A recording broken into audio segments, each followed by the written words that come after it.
Live from TKDS Sports Studios. Sports news, sports events, and more.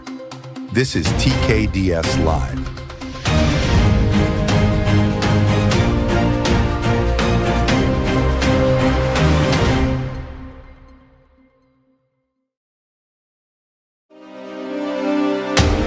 And now, to the TKDS Studios and your host, Jackson and Matt, for the Sports Now Update Show. Rise and shine, it is football time. It is the season premiere of season 4 of the Friday Night Recap Show. Hello, folks. Jackson Lycap alongside Jonathan Snyder. Matthew Pennington not in the office so far today, but we are excited for a very, very big 2025 football season. John, we got a long show and longer than what we're used to. Remember, we went back when this show first started a couple years ago. We were 8 to 11. Last year, we cut that final hour to go 8 to 10. This year, we're adding more to the show. We'll talk about that in just a couple of minutes, but we're back to the full length of the 3-hour show. Oh, it is time. Like, once again, it's time. It's good to be back. Obviously, I'm only really for the Friday Night Recap Show, but it's good to be back here and talking with everybody. We've got football season starting up. High school, college is starting up soon. In fact, I think week 0 is either, I don't remember if it's this week or next week. I don't remember. You'll have to remind me on that one. But regardless, we got a lot of stuff to go through, to be fair. So, we even with the new, even with the extra hour being added, we got stuff to go through. So I'm excited. We've got a lot. Yes, I'm very, very excited. It's great to, John, I got to say, put this on the record, it's great to be sitting here in this chair seeing that picture stare at me menacingly once again. That's an ongoing joke that we've had. John's been with us for the last 3 seasons. He joined the show on season 2. He's been with us season 3, and now he's with us again for season 4. So he must like us enough to keep coming back, and we appreciate all the work that Jonathan Snyder does. But we've never gotten him patched through on a video call. We've always had some technical difficulties. We're going to be working on that in the coming weeks. But so in return, John, a couple of years ago, sent us that headshot. We put it there, and it just stares at us throughout the show. But we love it. We're happy to be back. John, happy you're back. Matt will be joining us here shortly. And, hey, it's season 4 of the Friday Night Recap Show. Hard to believe that this is already our 4th season doing this show. Yeah, it really is. It's hard to believe this is my 3rd time doing this. You kind of mentioned that, and I just kind of, my eyes got a little bit wide. I will say this on the headshot. Hopefully, I've gotten some upgrades to my laptop over the years. I've gone to a Windows laptop now instead of the Mac that I had. So hopefully, maybe with some better compatibility, that we'll have some better luck this year. I can't tell you for sure, but that's all I can hope for. So so we may have some better luck next year, though. But we've got a lot to get through. Like I said, it's that time of year again. It's like Christmas for all of us sports guys. We've got football at all levels starting up soon. We've got preseason going on in the NFL side. We've got week 0 coming up next week. So it's that time of year again. Yeah, it's certainly that time of year. Football, it is all firing back up, and that's why we're back on air broadcasting as well. For those of you who are new to the Friday Night Recap Show, typically with this show will air 8 to 11 a.m. every Saturday. Now, we do have a quick I'm not going to change the subjects quite yet, but we are going to talk about that a little bit more in some detail. There are some moving factors with this show, all in a good way. So we're going to be talking about that here in just a little bit. But basically what this show, we go live every Saturday morning, and we talk about the previous Friday night action. We talk about every single score throughout Southwest Ohio, the Cincinnati and Dayton regions, Northern Dayton, Western Ohio. We talk about that entire market. Basically, if you were to look at the state of Ohio and draw it into quadrants, we would be the entire Southwest region. Well, we've recapped the shows. We have coach interviews. We have analysis. We take a look at conference standings, some of the top games. We run a game pick segment, those sort of things, your typical recap show. Now, one of the reasons why we're adding that extra hour is because we are expanding our horizon. The TKDS Sports Network is currently in the process of placing, and we have a couple of Columbus games of the week. So we are also going to be adding the Ohio Capital Conference and the Columbus Market to this show as well. So that basically means the Ohio Capital Conference, it's one conference, but 5 divisions of made up of around, I believe it's 25 to 30 teams. So that alone adds us another hour. So we're going to be talking about the OCC this season. Cincinnati, Dayton, you've kept your spot. We're going to be talking about you guys the first 2 hours of the show. The final hour, that's going to be added for some Columbus sports. We're going to be adding that involved. So that's all good news on that end. And I'm excited to start learning a little bit more about the Columbus market, but also talking about Columbus, John.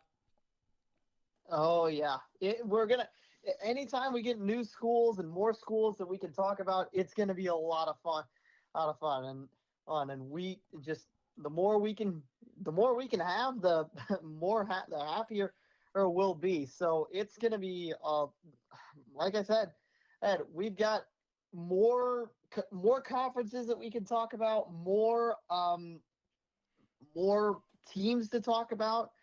So it's going to be like, things are looking up for us, and really the show's getting bigger and bigger things and better things that we can move to. So I'm excited for it for sure. And hopefully that the moving parts fall into place smoothly. Like you said, we've got a lot of moving parts in the background. Of course, we have, if you want to total up the amount of conferences we're talking about on this show, it's 19, and that's just including the OCC as a whole. You want to break that up into 5 divisions, try 22 or 23, excuse me. We certainly have a lot to talk about. Some housekeeping with this show as of right now, and for the foreseeable future, this show will air from 8 to 11 a.m. Not getting into too much details, TKDS Sports has been in talk with a major sponsor that could possibly be changing up this show for the better, hosting this show at a live location, and not just at a live location, but it would also have to change some of the timing on the show. We may change to a 10 to 1. It may change to a 12 to 3. Who knows? Maybe this doesn't happen and we just stay 8 to 11 all season long. So the timing throughout the season, it could be adjusted at any given second. We're going to have some more information on that hopefully in the coming weeks or so. But also, if it is a little bit later, John, I know you have another job. I'll be calling some games for Wittenberg University and Central State University this season. Same with Matt. So you might see some new faces on this show, especially if that happens, of some other members in the network. Gabe Payne, you might see him a couple times. Kyle Funk, you may see him a few times. Tim Capel, you may see him a few times. Anyway, if that happens, it's a great thing for the show. It's a great thing for the network. We're going to start seeing some new faces, and everybody else is going to start getting involved. But until that decision is determined, it may not happen. It may happen. We certainly hope it does. If it doesn't happen, hey, we're live 8 to 11, and it's as normal as what it's been the last couple of years, where all of us will be the hosts for the season. John, we have a lot to get into today. A couple of coach interviews. We have Marion Locals head coach Tim Goodwin. He'll be calling in at 8:45.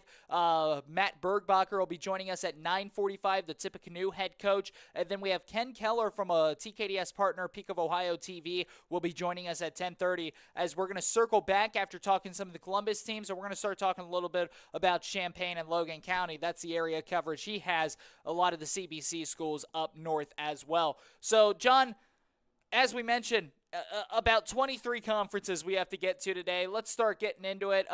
Obviously, yesterday was just scrimmages. Thursday was just scrimmages. We don't have the final scores from the scrimmage, so this is our Week 0 show. It's a preview for the new year. And, John, let's start off with the Cincinnati Metro Athletic Conference. What do you see? What are you thinking?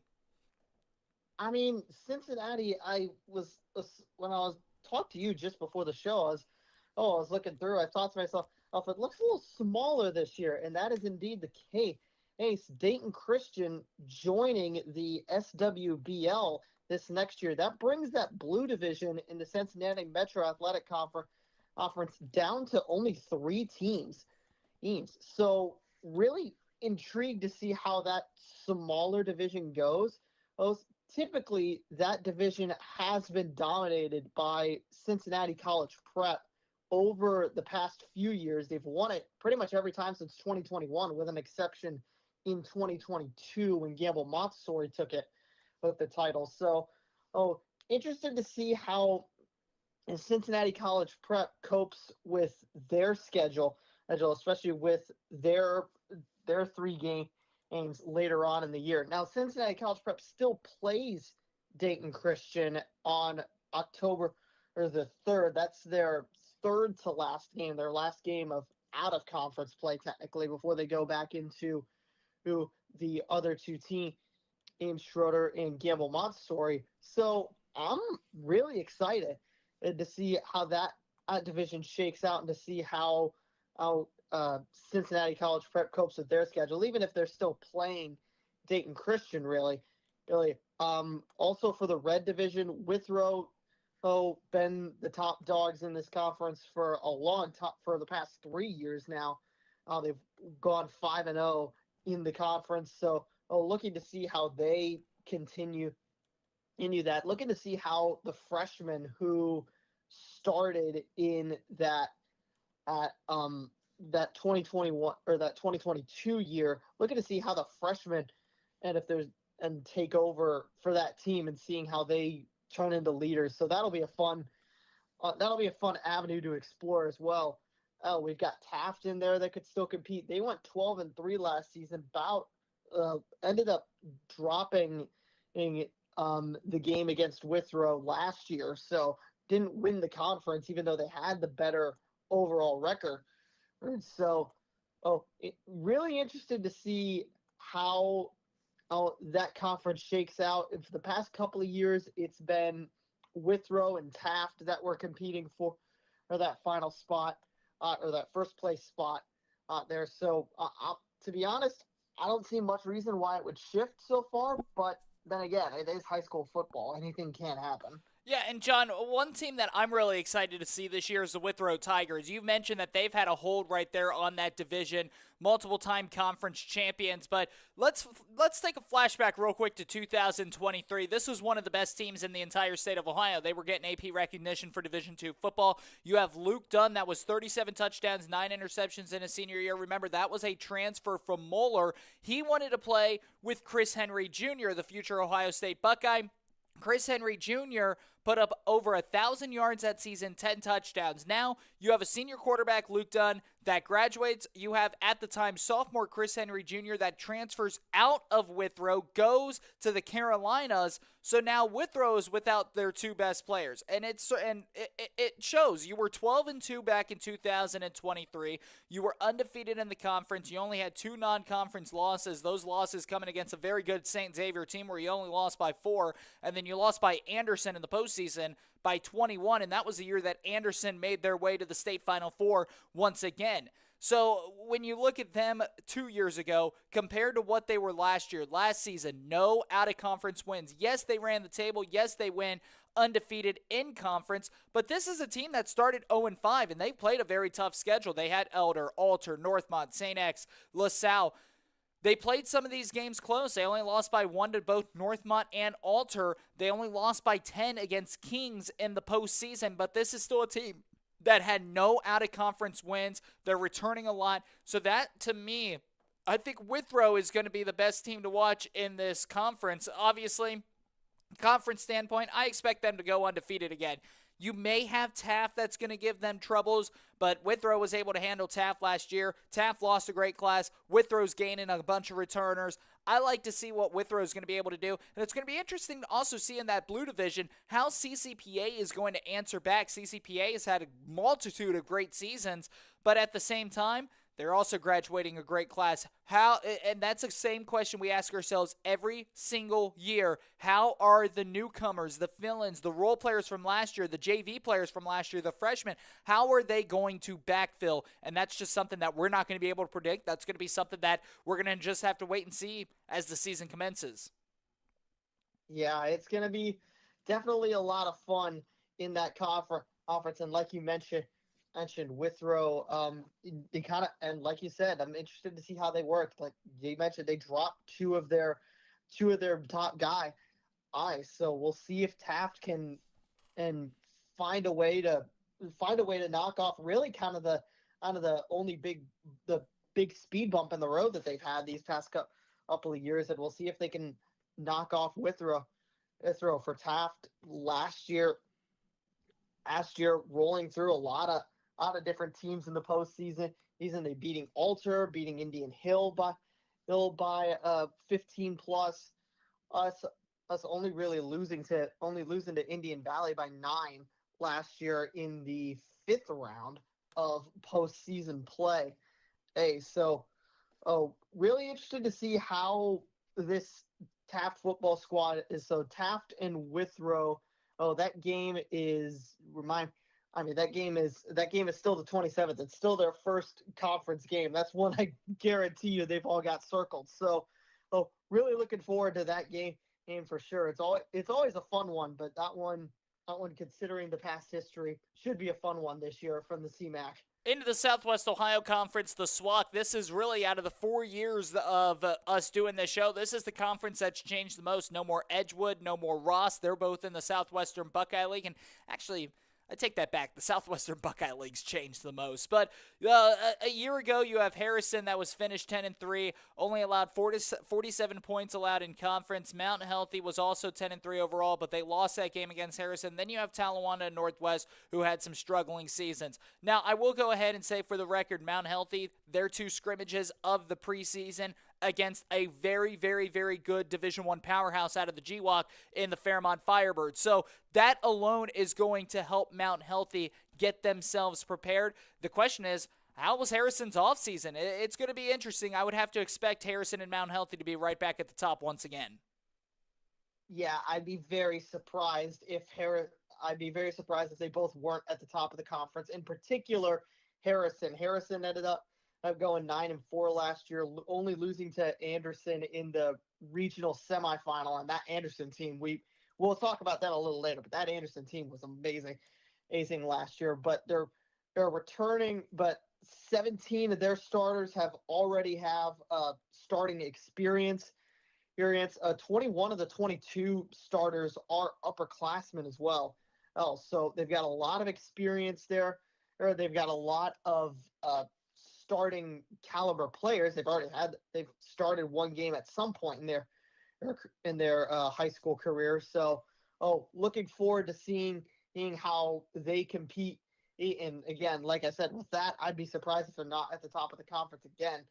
And I find this quote from their head coach, Derek Rahag, very interesting, that he talked with Southwest Ohio Sports Daily. He said, and I quote, "The mental fortitude to go 14, 15 games deep and handle all the bumps in the road along the way is their biggest concern for the year. I think playing the game will be the easy part for this team. I think it's just the handling everything else. You've got to think we were a team that went from 1-9 to 9-4 last year, so we knew we had to bust our butts to be good. This year we're supposed to be good, so how are we going to handle the expectations?" I think that's a great quote, and I think that's something that I'm definitely going to be looking out for, because he's correct. They jumped up, like he said, from 1-9 to 9-4 last year, so now they're the favorites. So I'm going to be interested to see how that experienced squad handles that sudden change in expectation for sure. Absolutely. And John, I haven't seen the quote, but I trust you, and I trust that you were able to censor the word, implementing the word butts in there as well. We're going to take He actually did say butts. Awesome. You did not say the alternative.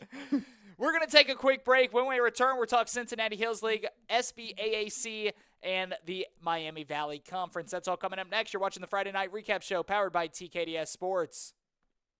Central State University is home. We on the way, know that. Yeah, it's my time.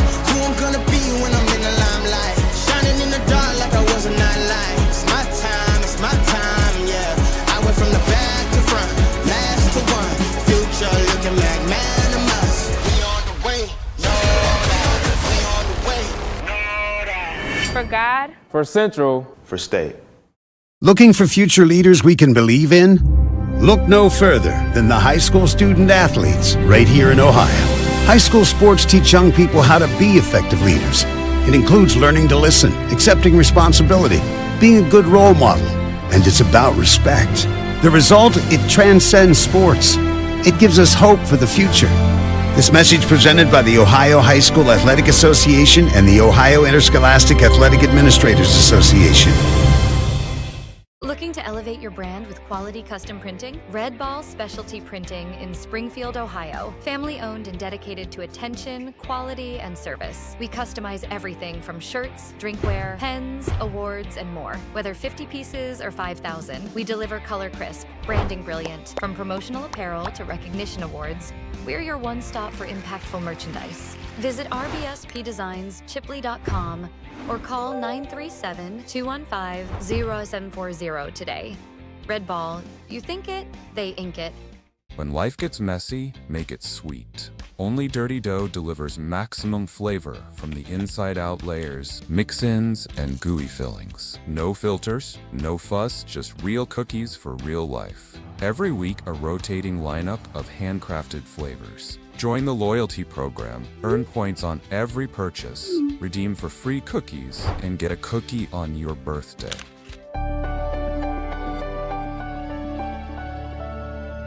Dirty Dough, it's what's inside that counts. Back here, the Friday Night Recap Show, Jackson Lightcap alongside Jonathan Snyder. Moving on, we're continuing to talk about some Cincinnati schools. And, John, before we get anything going, let's go ahead and let's talk a little bit about the Cincinnati Hills League.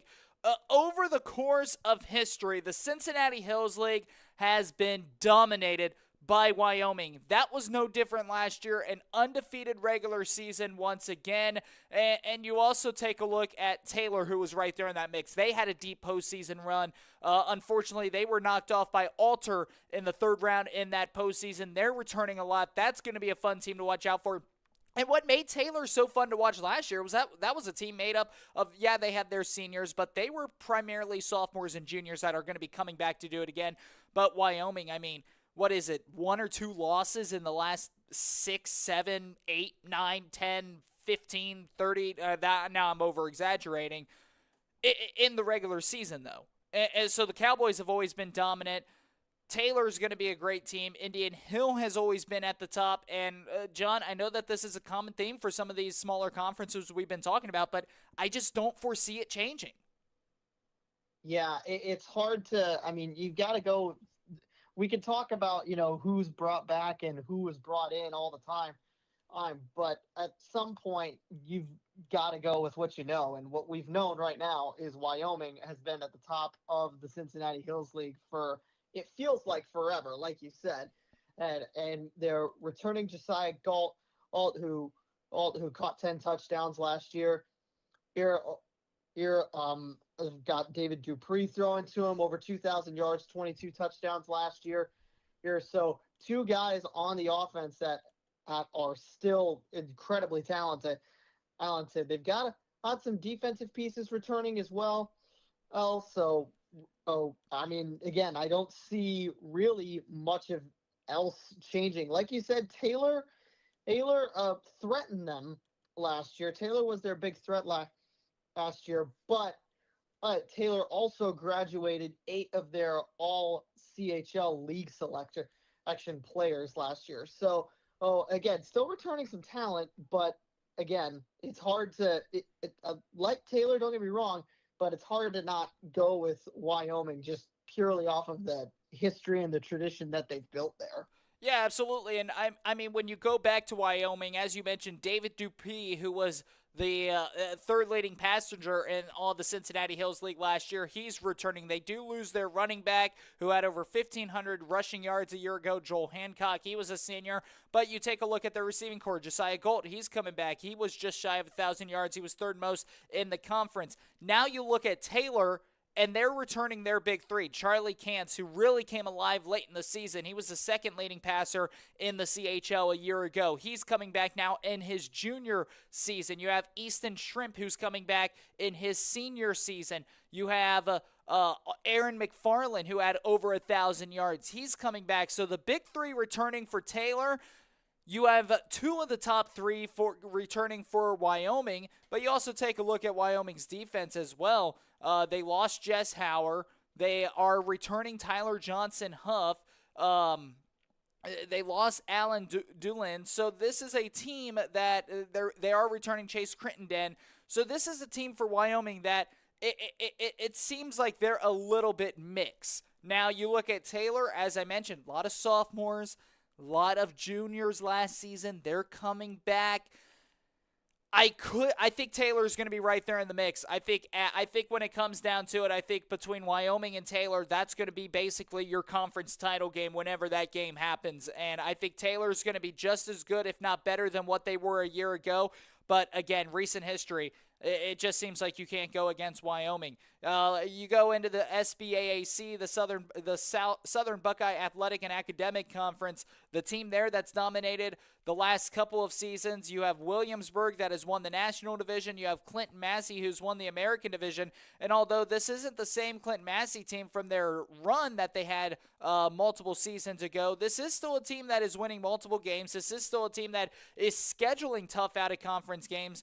Last year they played Waynesville. They've played Edgewood. This Clinton Massey team is going to be back better than ever as well. So it'll be interesting to see how Clinton Massey is going to be able to handle themselves. They have Waynesville, Coldwater as two of their non-conference games.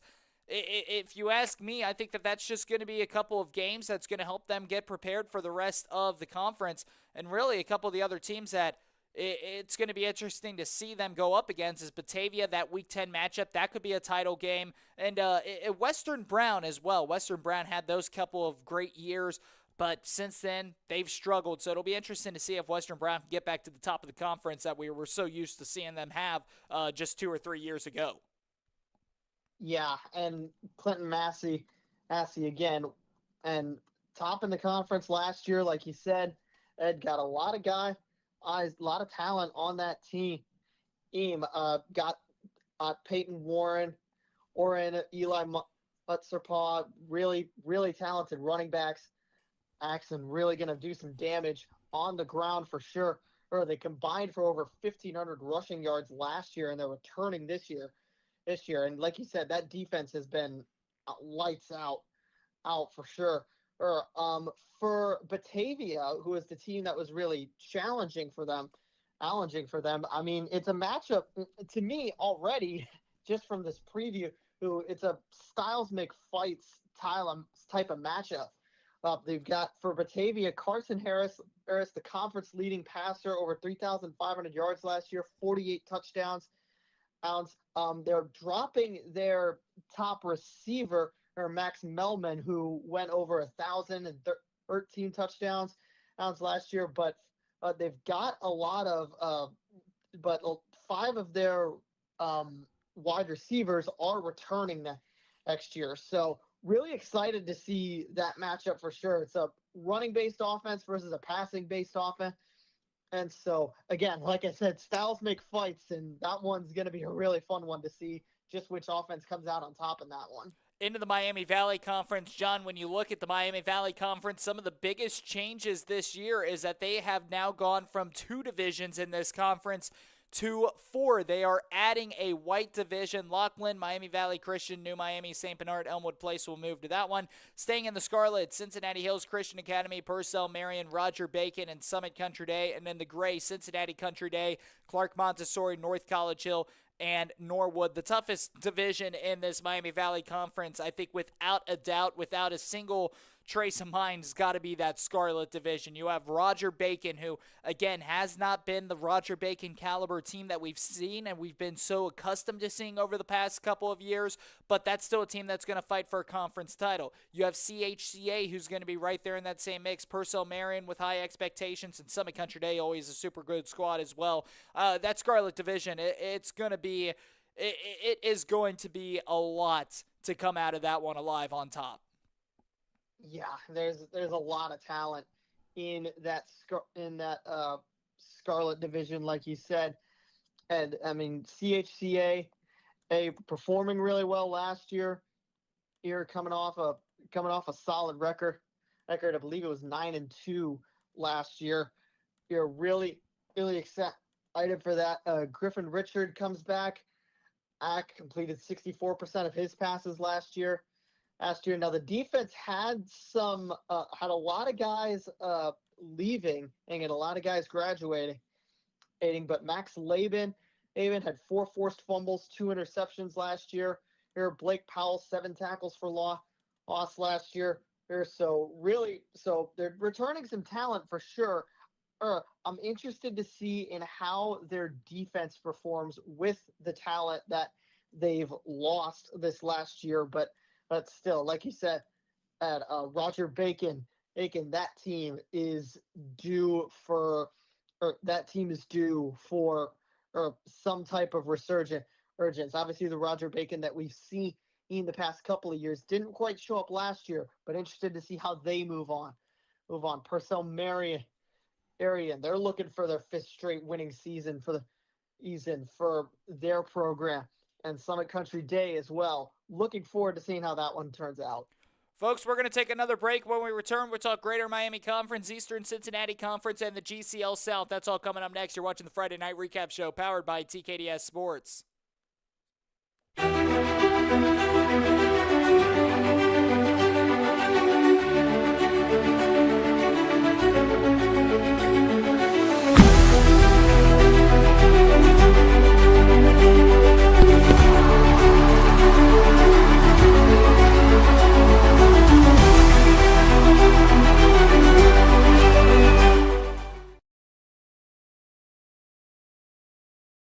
In life, things aren't scripted. If you're an athlete, we need people like you and translate those skills to officiating. You can get a lot out of it. It happens in every town, in every game. We never have a perfect game, but the rewards always outweigh the negativities.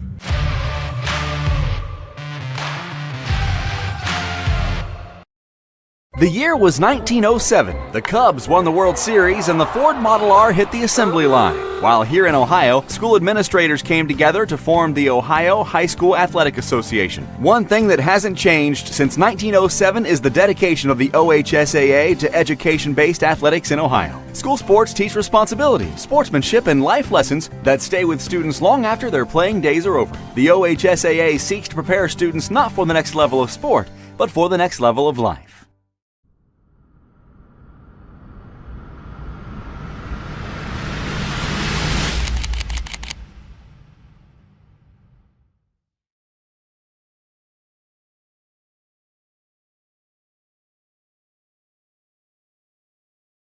Snyder, as we are back here on the Friday Night Recap Show. Sorry, I had a quick technical difficulty, but we're back. Let's continue to talk. But before we get into this segment, a huge shout out to our sponsors for this show. TKDS Sports is sponsored by Red Ball Specialty Printing. You think it, they ink it. Red Ball from Springfield, Ohio, off of Deer Road. If you are interested in getting some school custom apparel or even just some custom t-shirts, some custom apparel, some custom cupware, silverware, whatever the case may be, go visit our friends at Red Ball Specialty Printing. And then Dirty Dough Donuts in Powell, Ohio. That's our Columbus location. For more deals, for more information, visit Dirty Dough off Sawmill Road in Powell, Ohio. See our good friend Ganesh. It's what's inside that counts. Moving on to the GCL South, we'll start there. And the GCL South, John, you look at every single one of these rosters in the GCL South. You have LaSalle, they lost their quarterback. You have Moeller, St. Xavier, they lost their quarterback, and some incredible talent around them as well. Now you take a look at Elder and Moeller. They're returning their quarterback, but they're losing their receiving core. They're losing the majority of their defense. And so this GCL South Conference, it's always up for grabs. It is one of the toughest conferences to play in all of the state of Ohio. But you know what I'm going with? I'm going with the Mr. Football candidate from 2024, Matt Ponatoski. Matt Ponatoski, quarterback from Moeller. He just committed to play at the Division I level. He is the real deal. Over 4,000 passing yards last season with every team in this conference losing. Now, say Elder didn't lose a lot of their defense, or Chase Herbstreit from St. X didn't graduate, and they didn't lose a lot of their defense. With how much Moeller lost, I very well could have seen Elder, LaSalle, or St. Xavier trying to topple and getting over Moeller this season, even with how great Matt Ponatoski's been. But when you look at it, every team has lost a lot, and I mean a lot. So it's an even playing field, and anytime it's an even playing field, you got to go with the Mr. Football candidate, the Division I commit, Matt Ponatoski. He's the real deal. He's going to have another great 2025 season. Moeller will sweep the GCL South, and this is a team that's going to go this is a team that's going to win the conference. Wait, by sweep, do you mean like they win every single one of their conference games? Is that what you're talking about? Yes, they beat St. X, they beat Elder, they beat LaSalle. That is a bold, bold claim, good sir. But you know what? I find it hard to disagree, especially like you said, with all of the talent that's being shuffled out of the GCL co-ed. And Matt Ponatoski, Mr. Football. Oh, you mentioned his passing yards. How about this? 57 touchdowns to 3 picks last season. So an incredible ratio for him. And Moeller losing 5 of its top 6 tacklers from last year's squad on the defensive side, but they still have a lot of guys who are coming back and still have a lot of talent in that group. Ricky Thomas, he holds a couple of Division I offers at the safety spot, so they've got a safety valve back there. So, again, and I find it hard to disagree with the sweep thing. My personal opinion, I think they drop one. I think they drop one of these games, and my gut feeling is they drop the St. X game, but I could be wrong on there, because like you said, Moeller's just got so much talent on their squad, and with all the reshuffling, like you said, Ed, it's gonna be a chaotic conference year. I mean, Elder graduated all 6 of its all conference players last year. So really, LaSalle doesn't have. LaSalle has all 9 of their all conference players that are leaving. So. It's going to be a chaotic conference for sure. Let's move on to the Greater Miami Conference, and if we're talking about a chaotic conference for sure, you definitely have to take a look at the GMC. Within the GMC, your leading passer from a year ago, Jamison Kitna from Lakota East. That's John Kitna, former NFL quarterback for the Cincinnati Bengals. That's his son. He's graduated. He's done. He's out of the program. Lakota East, question marks on who's going to step up as that next quarterback. You take a look at Princeton. D'Angelo Birch, he is returning, and D'Angelo Birch is returning, but they lost Brown Freeman, their running back. They are returning their tight end, Landon Myrie. So when you look at it from a standpoint, again, it's a common theme for every single one of these conferences. Losing a lot, returning a lot. But at the end of the day, the way I look at it is you got to return your quarterback, and you've got to be able to return some of your stud defensive players. We saw Princeton on the TKDS Sports Network on Thursday night in their scrimmage against Springfield, and let me just say, it didn't look too good. But I will go ahead and say this. This is a Princeton team that is always towards the top of that Greater Miami Conference. For the past couple of years, they've started off the year a little rocky, but then they come on as of late into the later postseason round. I like Princeton in this one. I think Princeton's going to topple over the conference. It wouldn't surprise me to see Lakota West back up there at the top, but losing Sam Wiles, who was their leading rusher and quarterback from a year ago. I think that that's going to plague them a little bit more than what people expect. I like seeing Princeton at the top. It's also going to be interesting to see how Hamilton adjusts as well. Keep in mind, Hamilton had a really, really good 2024 season, but them too, a lot of seniors, they lost the majority of their starting lineup. So it's going to be interesting to see the backfill of Hamilton. But when you take a look at the losses compared to the positions that some of these schools kept, I've got to go. I have got to stay with the Princeton Vikings. this is going to be a team that I think wins the conference. They're going to get their lick this season over Lakota West. And when you take a look at that, in years past at least, that game has been played in early on in the year. And yeah, it's been played in week 3, and I'm trying to find it here in week 5. This year, it's going to be played a week later at week 4. They're on the road. I like Princeton in this conference. Yeah, it's hard for me to disagree. They're losing their starting quarterback, D'Angelo Birch. However, they've got a Northwest transfer coming in, Loris Barnes, who's likely going to be their starter. Not really a lot of stats for him. However, again, with just experience and starting experience, that'll be interesting to see how Princeton handles that scenario. Lost some talent on the defensive line, but looking forward to seeing how that conference plays out. We're just a couple moments away from getting Tim Goodwin, head coach for Marion Local, on the phone line. So we're going to take a couple of minutes to talk about the Eastern Cincinnati Conference. In the Eastern Cincinnati Conference, you've had the same teams over the past couple of years that have just had a grip and a hold on this conference. Anderson, who ended up playing in the state title game a year ago. You have Winton Woods, who's played in the state title game a couple of years ago. You have Kings, who has been in the state Final Four multiple times.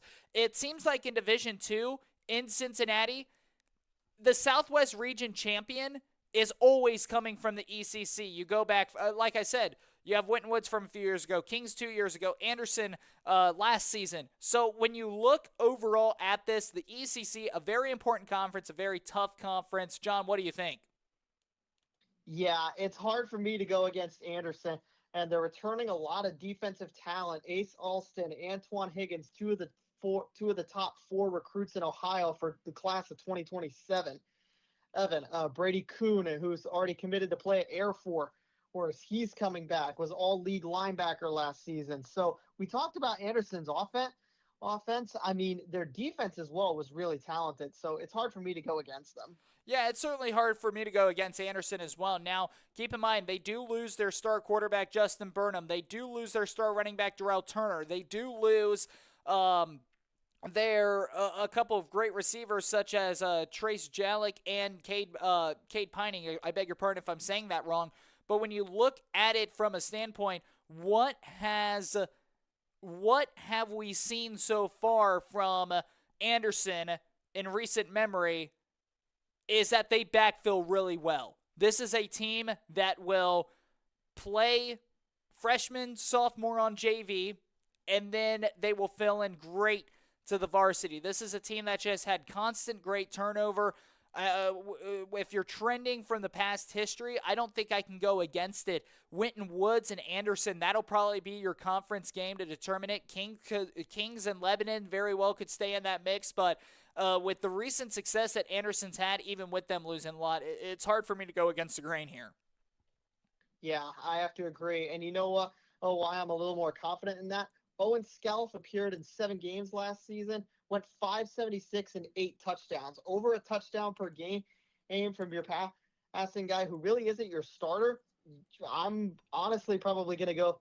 I honestly can't see why he won't be, or at least have the tools to succeed this next year. So personally, I'm going with Anderson. We're going to take a small break. On the flip side of the break, we're going to be joined with Tim Goodwin, head coach for Marion Local, our first coach interview of the season. And Marion Local favoring a 64-game winning streak. Yes, you heard that right. We're going to talk about that with Tim Goodwin and more. It's all coming up next on the Friday Night Recap Show.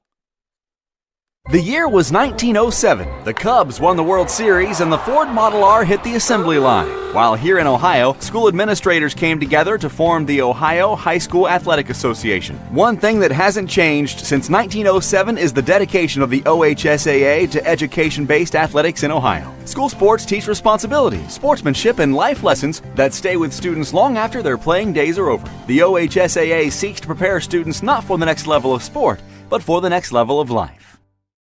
Looking to elevate your brand with quality custom printing? Red Ball Specialty Printing in Springfield, Ohio. Family owned and dedicated to attention, quality, and service. We customize everything from shirts, drinkware, pens, awards, and more. Whether 50 pieces or 5,000, we deliver color crisp, branding brilliant. From promotional apparel to recognition awards, we're your one stop for impactful merchandise. Visit rbspdesignschipley.com or call 937-215-0740 today. Red Ball, you think it, they ink it. When life gets messy, make it sweet. Only Dirty Dough delivers maximum flavor from the inside-out layers, mix-ins, and gooey fillings. No filters, no fuss, just real cookies for real life. Every week, a rotating lineup of handcrafted flavors. Join the loyalty program, earn points on every purchase, redeem for free cookies, and get a cookie on your birthday.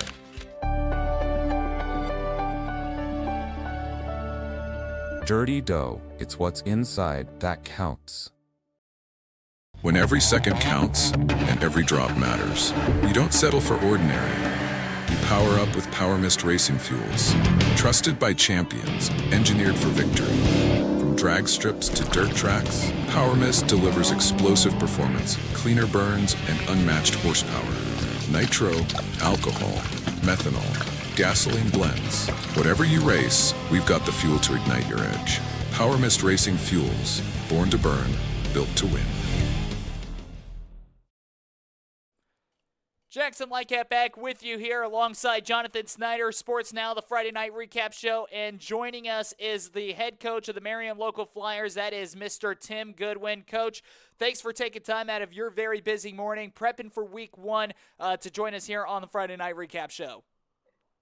Yeah, no problem. Thanks a lot for having me on. So, Tim, I know that we've had you on the show over the past couple of years. We always enjoy talking to you, and we always enjoy talking Marion Local football.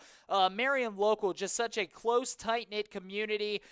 It's so fun seeing the success from Marion Local. In fact, the longest winning streak right now in the entire country, sitting at 64 wins. That means they have won 4 consecutive state titles. They just graduated a senior class that did not suffer a loss at the high school level. Tim, go ahead and talk to us a little bit about that winning streak and what it means to be a part of it.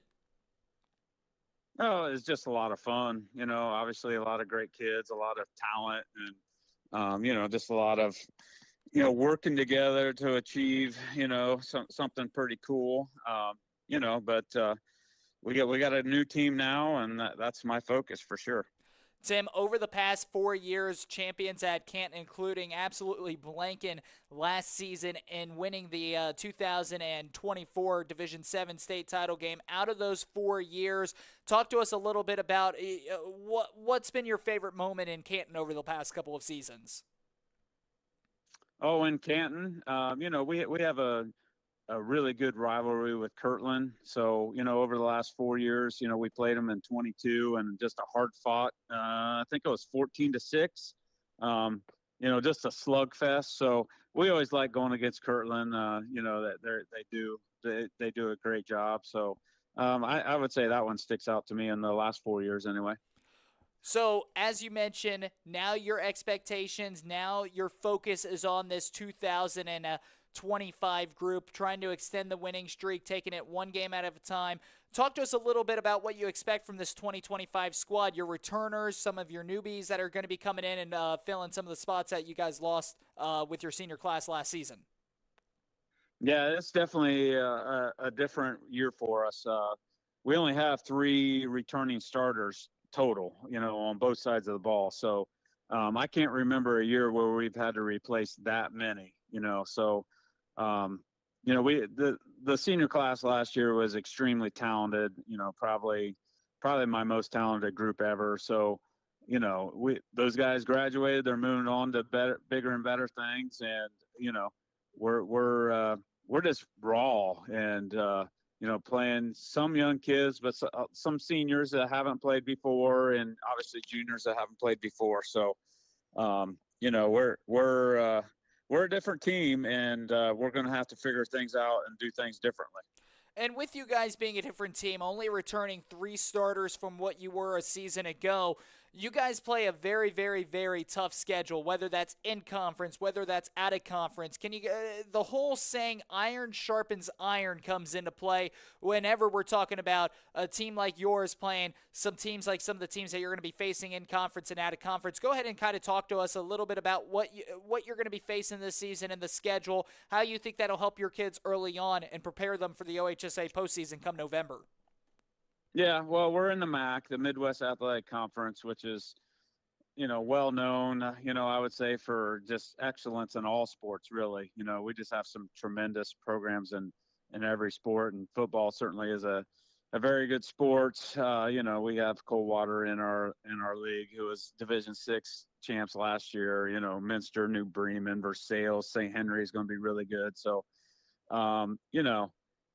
every week, even though the weeks where the teams don't have a great record, they're solid football teams. They've been in the weight room all year, and they're well coached. So nothing really comes easy. So you just have to figure things out, and you see a little bit of everything, so you're prepared for everything. So we'll see how it goes. I certainly would not consider us the favorite to win the league this year, but we're gonna put our best out there and see what happens.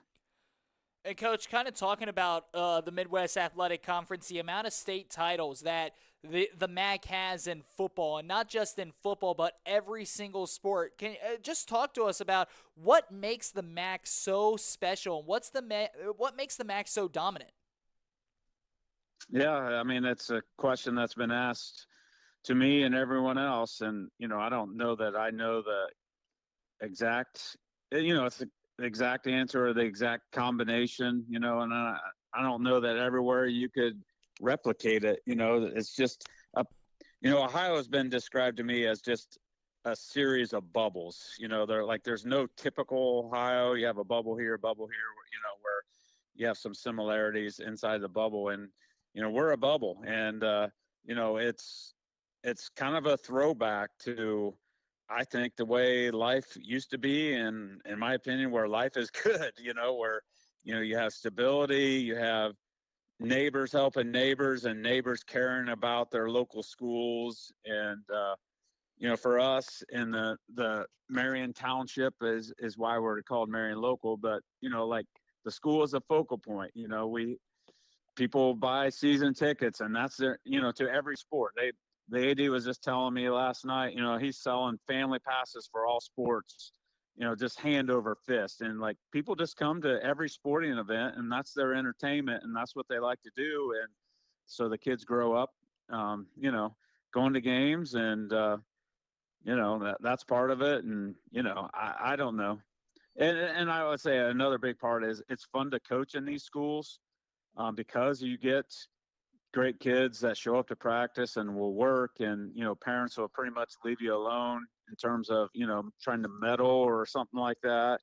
And so it's fun to coach, so the coaches stay.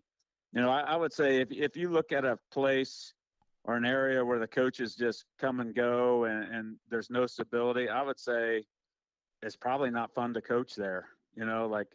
The kids aren't showing up, they're not working hard, the parents are not supportive in general. And so, when you divide it out and get your hourly rate, it better be fun or it's not worth it. So there's my answer to that, I guess. And Tim, you kind of led me into my next question perfectly there, so thank you for that. But the community of Marion Township, so tight-knit, as you mentioned, family passes being sold left and right all over the place.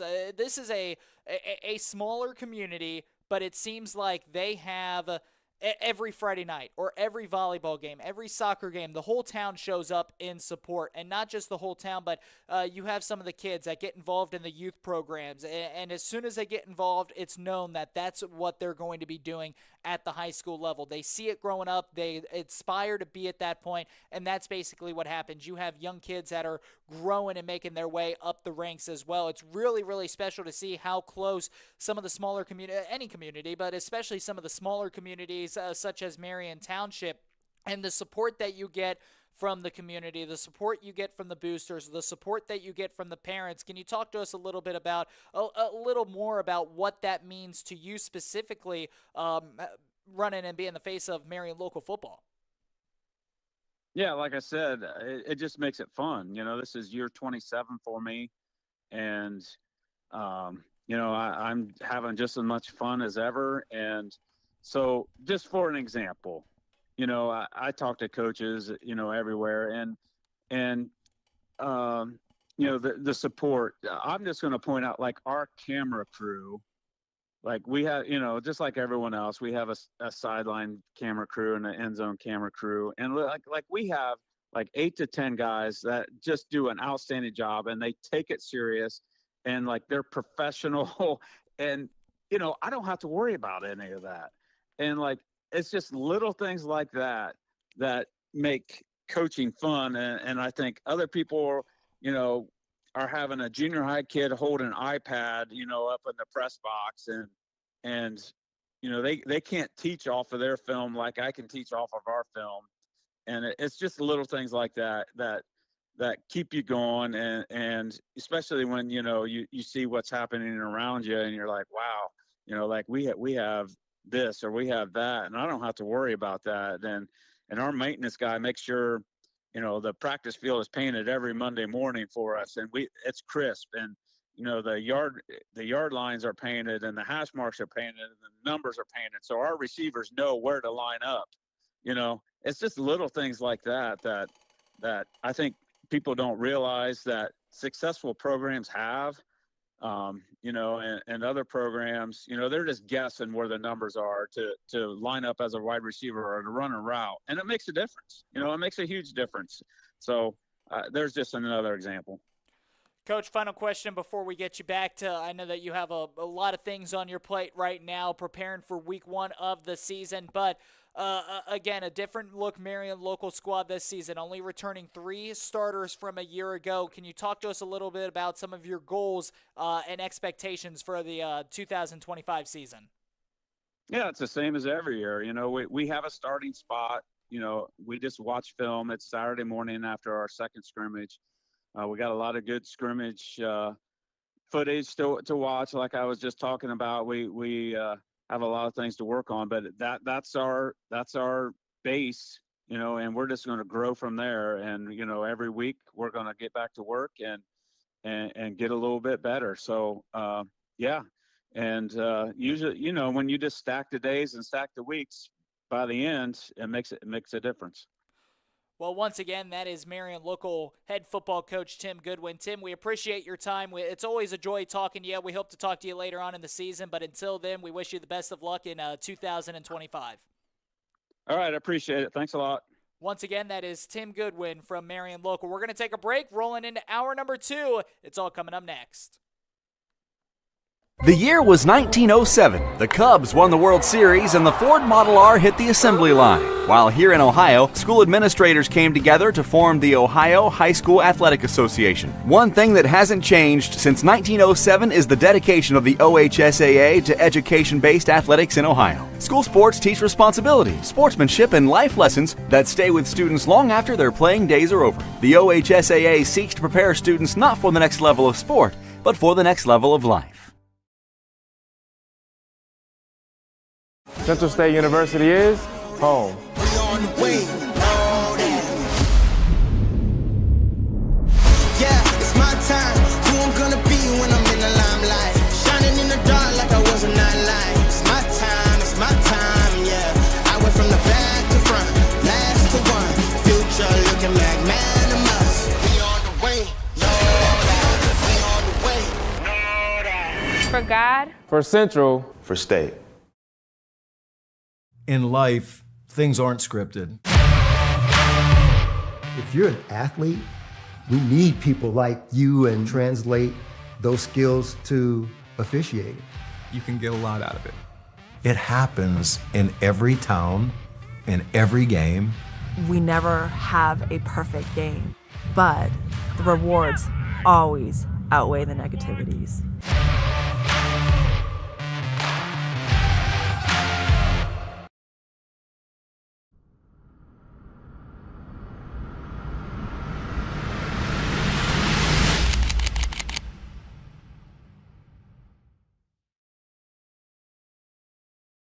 Jackson Lightcap alongside Jonathan Snyder as we are rolling into hour number 2 of this 3-hour show, the Friday night recap show here on Sports Now. It's all brought to you by Red Ball Specialty Printing. You think it, they ink it. Go visit Red Ball in Springfield for our custom t-shirts, custom apparel, and a lot more. And then Dirty Dough Pow. It's what's inside that counts.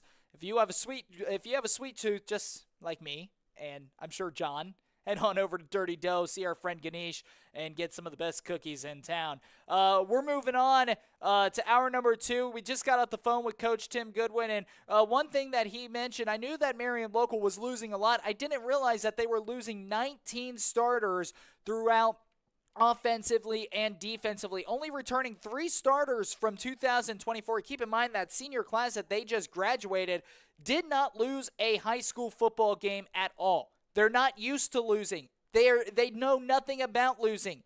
64-0. That senior class of 2025, excuse me. I almost said 24. We're talking about 24 season, but it was 2025 class. 64-0 for that 2025 class. Largest and longest winning streak in not just Ohio, but in all of the United States of America. 4 times back-to-back state champions, the Marion Local Flyers. I mean, John, put that into perspective. That is absolutely mind-blowing. Yeah, I mean, it's crazy it's hard enough to go a year undefeated and win a state title. That's just the reality of it. To do that 4 times in a row, to have the longest streak in high school football in the United States is just mind-blowing. To put that in perspective, I was a sophomore in college when that streak started. Now I am graduated with my own job in Indiana. So it is a wild statistic to see. But if you somehow hear in all the silence that is the current place where I'm calling you from, that silence you hear is the sound of cold water salivating at the fact that Marion Local is only returning, I believe you said 6 of 3. Cut that in half. 3. Yeah, and kind of going back to your point, John, I'll throw it back to you here in a minute, but also keep in mind that Marion Local, they're not playing in the weakest conference of the state of Ohio. They're not playing teams that nobody makes the playoffs. They are playing, I would have to say, the toughest conference in all of Ohio. Coldwater, multiple-time state champions in that run. New Bremen won a state championship in that run.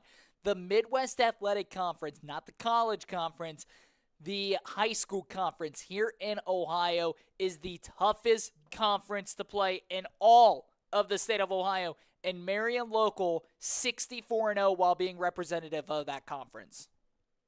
Yeah, they run the table every single year, and we always look at that Marion Local Coldwater game. It normally always happens near the end of the year, one of the last games they play, and it's always a really exciting game to look at. But Marion Local has had Coldwater's number the past couple of years. I mean, they've had everybody's number, let's be honest. It's nothing special. But 35-0 last year, 35-14 a couple of years ago. Oh, another 35-0 3 years ago. So, it's really, this will be like I said, Coldwater has got to be salivating. Only returning 3 starters for Marion Local. I mean, I don't want to say if there's any time to win, it has to be now.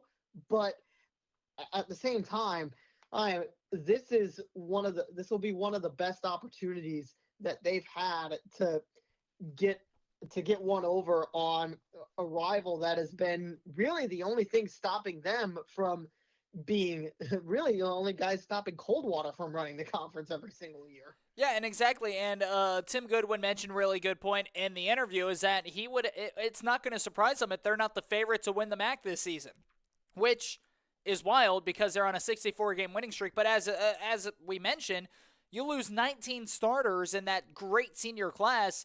It's going to put you back a little bit.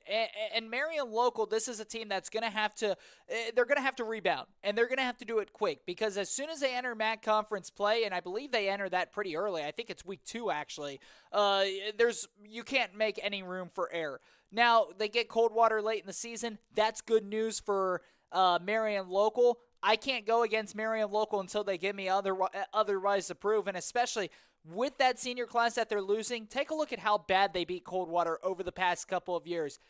It is all there. Marion local will end up winning the MAC conference once again. Although I will say this, I do think their winning streak will come to a close this season. I still do think that they become MAC champs. Yeah, it's the dominance will continue until proven otherwise. You go with what you know. Like I mentioned with one of the other conferences we talked about with Wyoming. I mean, they may have some talent changes, but sometimes you just got to go with the historical perspective. Marion local for sure. And, John, let's move on to the Western Ohio Athletic Conference, the WOAC, as when you take a look at the Western Ohio Athletic Conference, I have one team. One team comes to mind. This is my pick to win the conference. You cannot tell me anything else about it. Yes, I know Preble Shawnee is great. Yes, I know Ansonia is great. Yes, I know Dixie and Arcanum have had some great seasons in the past. Tri-Village is going to be your WOAC champions by the end of the year. They have Preble Shawnee lined up in Week 9. That game is on the road. That is going to be your conference determinary. That's going to determine the conference. It's going to come down to that Week 9 matchup against Preble Shawnee. I think Preble Shawnee is going to run the table. I think Tri-Village is going to run the table. But here is the difference and the X factor. Trey Sagaster, the quarterback last season for Tri-Village, is returning. This is a guy last year as a junior who threw for over 3,000 yards. He had over 270 passing yards per game, a 67% completion percentage, 38 touchdowns to 10 interceptions. He also had 225 rushing yards, 5 touchdowns compared to just 1 fumble. This was by far, he almost doubled all the other numbers from some of the other quarterbacks in the Western Ohio Athletic Conference, and now he's coming back for a senior year. He gets to return his number 1 target in Griffin Richards, who had just over 1,200 receiving yards a year ago on 89 receptions and 16 touchdowns. That duo, that's your Joe Burrow, that's your Jamar Chase duo. That is going to be the Tri-Village Patriots. They're going to win the WOAC because of that duo. Not because of that duo. It's a team sport. It's a team sport. It's high school. I shouldn't say because of that duo, because I feel like that kind of puts the rest of the kids on the back burner. That's not what I'm trying to do. I over-exaggerated, but you get my point. Tri-Village are returning a lot on that defense. They're returning their quarterback, their number 1 target. The Patriots all the way. That is certainly a statement to make, and you've made a valid point. You've got a great quarterback and wide receiver duo, but Ansonia and Preble Shawnee, from the stuff that they've had last year, especially some of the offense and defensive output that they've had, Preble Shawnee, 492 points last year, only allowing 110 points last year as well. The only time they gave that up was against Tri-Village. They gave up 25 to them. So I'm intrigued to see that Tri-Village Preble Shawnee matchup, but I'm intrigued on Tri-Village for sure. It's going to be fun to see them versus Preble Shawnee and versus Ansonia. The 3 teams that I think we're all in consensus are going to be at the top of the conference this year. But I'm kind of interested to see if Tri-Village drops one, which one of those teams it's going to be, because both of those teams have had great defenses last year, in particular Preble Shawnee. Of course, obviously we know Tri-Village had ended up doing some damage to that team, into that Preble Shawnee defense, but that was an early conference game of the year here. So I'm really interested to see how that 3 plays out. I couldn't really give my opinion on who's going to win it. I've been slipping a little bit lately, but regardless, I'm really interested to see how that WOAC conference plays out. You've got a lot of those.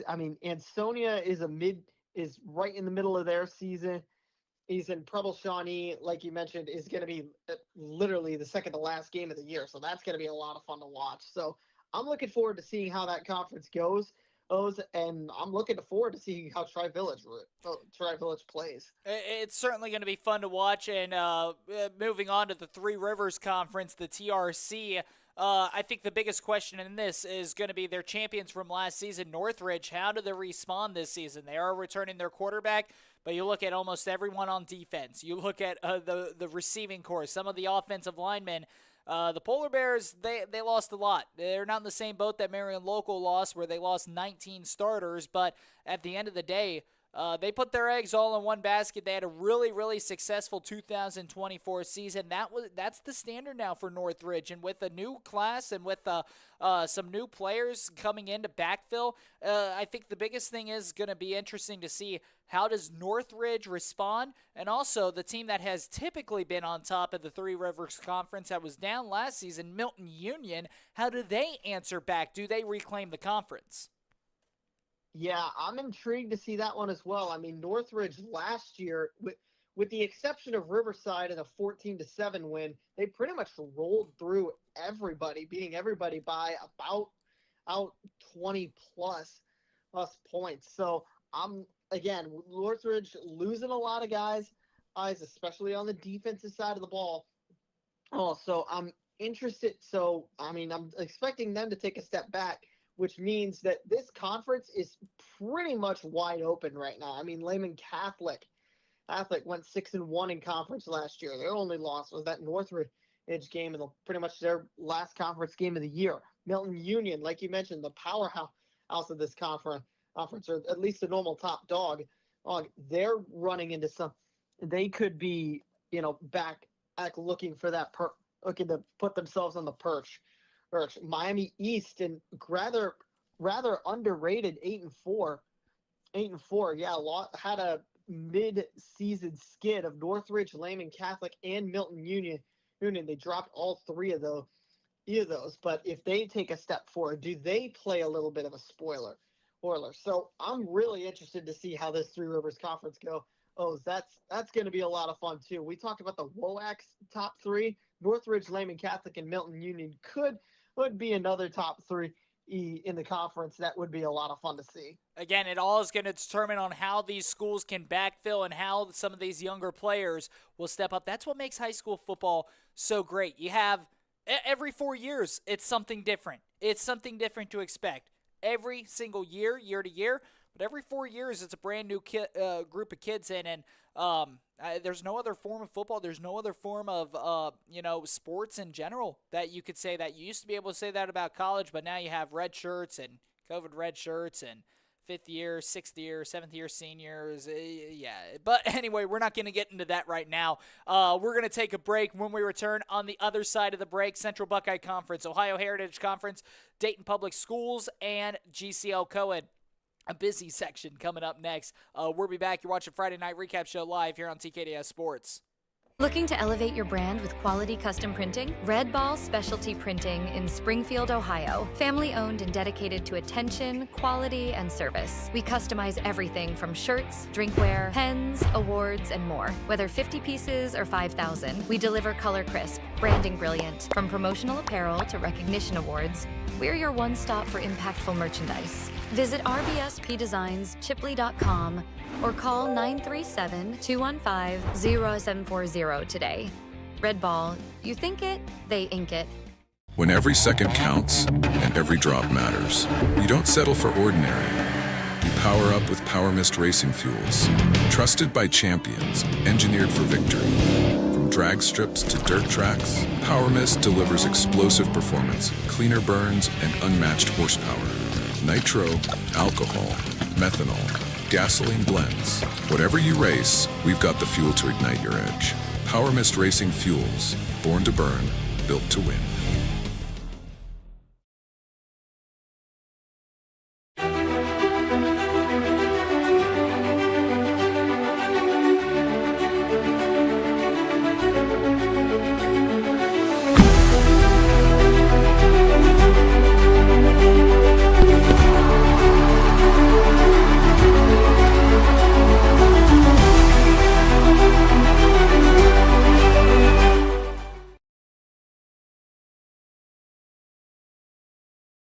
Central State University is home. We on the way, know that. Yeah, it's my time. Who I'm gonna be when I'm in the limelight. Shining in the dark like I was a nightlight. It's my time, yeah. I went from the back to front, last to one. Future looking like man-a-must. We on the way, know that. We on the way, know that. For God. For Central. For State.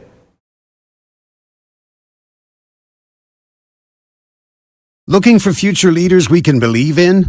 Look no further than the high school student athletes right here in Ohio. High school sports teach young people how to be effective leaders. It includes learning to listen, accepting responsibility, being a good role model, and it's about respect. The result, it transcends sports. It gives us hope for the future. This message presented by the Ohio High School Athletic Association and the Ohio Interscholastic Athletic Administrators Association.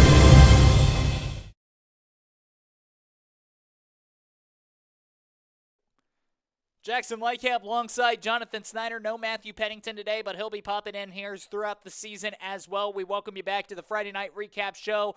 And continuing on, John, let's go ahead and let's start with the Dayton Public School System. Dayton Public Schools, the DPS conference over the past couple of seasons. This has been a conference that typically Dunbar has dominated ever since going back in recent memory, back to 2021. Dunbar's won the conference. That their three-peat was broken up last season. They could not get 4 in a row because it was Meadowdale and the Lions that came up out of nowhere.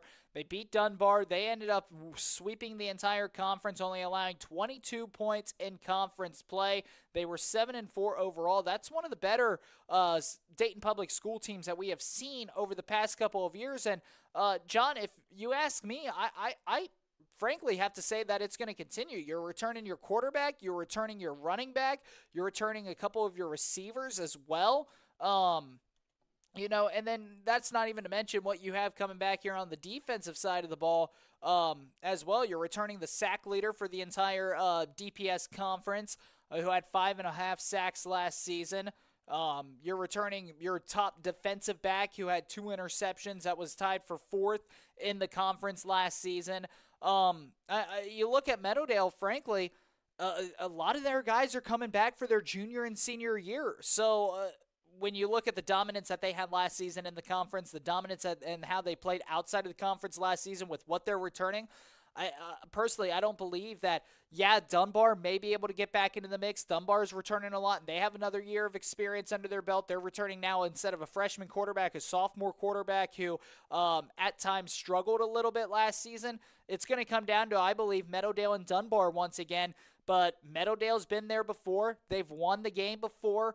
Experience speaks highly, and with Meadowdale, what they're returning, I like the way that the Lions are trending, and I'm going to go ahead, and I don't know if this is going to be a hot take or not, but when it comes to Meadowdale, let me backtrack a little bit. When it comes to the DPS, there's a lot of times where you will have teams that are horrible at a conference, but then they get into the conference play, and they play extremely well. Meadowdale, this is a team that will win a couple out-of-conference games this season. They did it last year. They're going to improve. They were 7-4 last year. I'm really high on what we're going to see from Meadowdale and the Lions this season. They have Independence, Talawanda, Troy Christian, North College Hills, Cincinnati College Prep, and Cincinnati Hills Christian Academy as their non-conference games. I'll tell you right now, their biggest non-conference game is the CHCA matchup that happens in Week 7 on Friday, October 3rd. That's going to be a true test for Meadowdale. This is a Meadowdale team that I think is going to run a good out-of-conference schedule as well as in-conference. Yeah, I have to agree with you. I mean, look, the trend for teams in the Dayton Public Schools area has been that out of conference, they tend to drop a lot of those games. Meadowdale was the team that bucked that trend, and they went 7-4 last year. Really solid performance from them.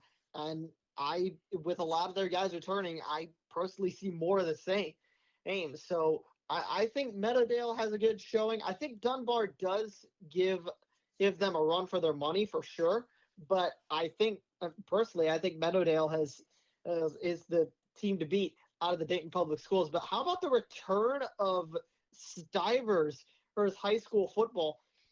Great to see them back as well. A couple of years that they haven't had a football program, and they're making their return. Their first game is going to be at Northridge.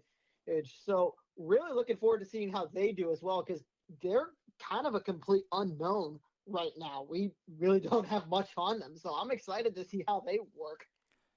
John, let's move on to the Ohio Heritage Conference. And when you take a look at the Ohio Heritage Conference a season ago, it was really the past couple of years, it's been dominated by Greenview. Of course, they play a very tough out-of-conference schedule and in-conference schedule. You have West Liberty Salem as well that's been at the top. They were 13-2 a year ago, just missing out on a trip to the Final Four. Now, John, here's the biggest question that I have to answer. What West Jefferson team are we going to get this season? Back in 2023, 12-2 overall, 4-1 conference play. Last season, very much a down year. 3-7 overall, 1-4 in conference play. And really, when you look at it, you could definitely tell, even looking at the stats. In 2023, their quarterback as a sophomore, Austin Busher, ended up throwing 38 touchdowns compared to 5 interceptions. In fact, I remember on the show talking about how he very well could be starting to get in the conversation for Mr. Football. Even though he was a sophomore, sophomores a little overlooked. If he keeps that trend up, he'll be right there in that conversation his junior and senior year. He wasn't there in his junior year. He struggled a little bit more, 17 touchdowns to 11 picks. He had a lot more on game film. The question is, what Busher are we going to be seeing for West Jefferson in 2025? I think that he's going to get himself back to his sophomore year and what he was able to do. And if that happens, this West Jefferson team is going to be taking to new heights right back at the top of the conference, just like what we saw back in 2023.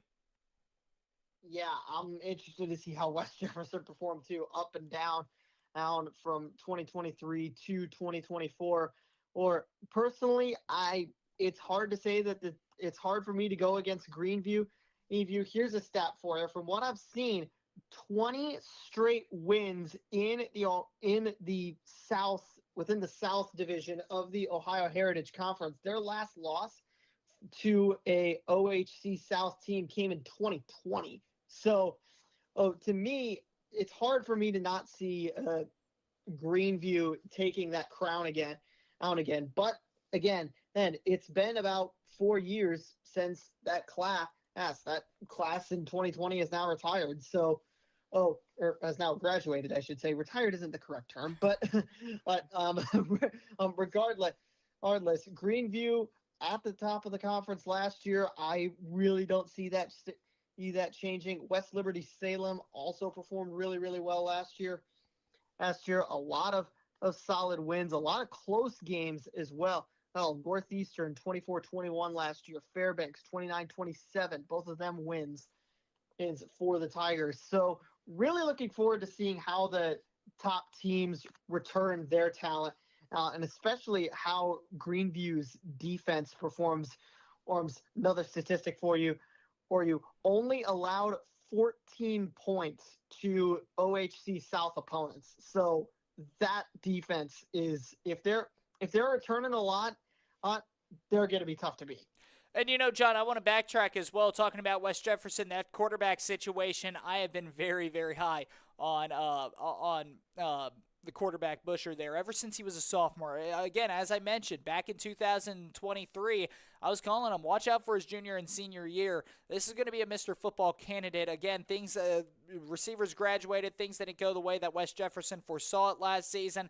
I think that they get right back up into the mix, and they're going to be my sleeper team. I think Busher's the real deal. I think he's an incredible, amazing quarterback. I think that he is going to lead this team back to new heights. I think he's going to get back to what he was back in 2023 in his sophomore campaign.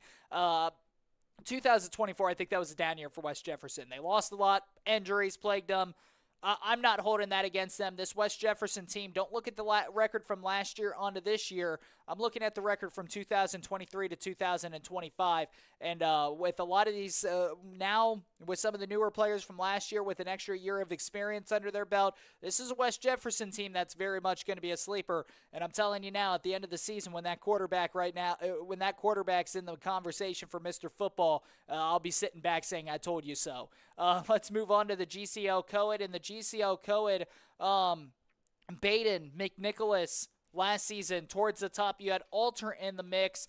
The biggest thing for Alter is, can they get off to a better start? This is an Alter team that a year ago, they started off 3-4, and then they went on that winning streak. They ended up winning their next 5 games. They went on 5-game winning streak, made it all the way to the regional final game where they ended up losing to Taft 26-6. Alter, if you could get off to a better start, carry that 5-game winning streak. It was almost like the Cincinnati Bengals from a year ago, where you start off rough and then you go on that 5-game winning streak. You make a push trying to get into the playoffs. They came up short. Alter was able to just barely sneak in, mind you. Keep in mind, I believe that they were a lower seed. They hit the playoffs. They beat Eaton 14-0. They beat Wyoming 42-0. They beat Taylor 37-13. This is a team that when they got winning, they got winning. And if Alter can get off to a better start this season than what they did in 2024, watch out, because the Knights have a very good shot at trying to take away this conference as well. Yeah, and Alter a threat pretty much. It always feels like they're there. They may not start. They didn't start well last year, like you said, but it always feels like they're there. Or just even if they're just playing the role of a spoiler. I'm honestly interested in how McNicholas is going to run on this, because last year I remember they were sort of the darling of the conference. 2 years ago, going 6-6, suddenly now being thrown into the title picture. Returning a couple of guys, having some. Turning a couple of guys, co-offensive player of the year, Caleb Newman, over 1,300 rushing yards and 16 touchdowns last year. They return him. I will say they are replacing 2 spots on the offensive line. So, could be a little.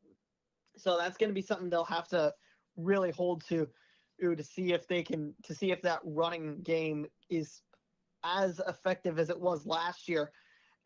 Not to mention, we haven't even really mentioned Baden so far. 2024.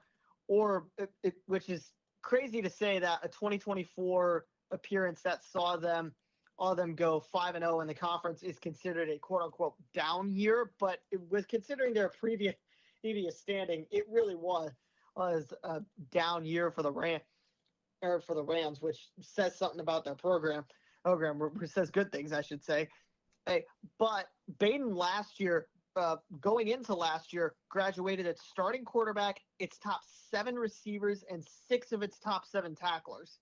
So hopefully this year, with a lot more continuity, we'll see the Rams give a bit of a bounce back, which is crazy to think that I could say a 9-3 team is getting a bounce back year, but such is the reality with Baden. So I'm looking forward to seeing how they perform as well. You know, it'll also be interesting to see Carroll and the Patriots of Archbishop Carroll, to see if they can find some rhythm, because remember last season they started off the year 4-0, they ended 0-6, ended up missing the playoffs. The year before they started off 1-0, ended up finishing 2-8. This is a Carroll team that plays really well out of conference. It gets to the GCL Co-Ed conference, and that's frankly where they struggle. And if Carroll can find a way to be more consistently, and if they can find a way to win in conference games, the sky's the limit again for the Patriots. So I don't have them as a team that's going to be a top team in the conference. I have Baden and Alter that's going to be going for this conference. Baden winning it for the exact same reason you said. Alter in second for the reason I said. I think they get off to a quicker start. And McNicholas, that's a team that lost the defense. They lost their quarterback, but with help from them, they're returning their running back and a pair of their receivers. So it'll be interesting to see how McNichol will be able to backfill on that as well. And then last but not least in this section, we're going to keep this short and concise because we have Ken Keller from one of our partner radio stations, Peak of Ohio. He'll be joining us later on at 10:30, where we talk a little bit more about the Central Buckeye Conference. So not going into too much depth here, just kind of doing an overview. We'll talk about them later at 10:30. Tavion Sinclair from Bell Fountain. He's no longer at Bell Fountain. He's at Ohio State. So it'll be interesting to see. Bell Fountain, keep in mind, with an Ohio State quarterback, only finished 8-3 last season. So the senior class that they had a year ago, Bell Fountain, it wouldn't surprise me if they take a step down. Kenton Ridge returning a lot. That's been a great school. I think that they take a step up. Keep in mind, Urbana and Northwestern a year ago, those are two teams that had really good records, but Urbana just able to get inside the playoffs. They didn't have the strength of schedule to get them a high seed. Northwestern just left on the outside. How did they bounce back? But again, London, they've been on top for so many odd years now. Again, common theme with a lot of these smaller conferences, you can't go against the grain.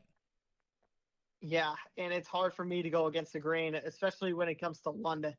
That London team always, it seems like they always field an elite defense, or at least the past year, they've fielded a truly dominant unit. So it's going to be like that London team. I'd be very surprised if they don't have another great defense as well. Let me just calculate in this. 4 out of their 7 games in conference were shutouts. The other 3, they only scored 7 or less. So, London, with the defense that they have, I'm looking forward to seeing how they perform. It'll certainly be fun to see what is going on. We're going to take a small break. Southwestern Buckeye League and the GWAC coming up next.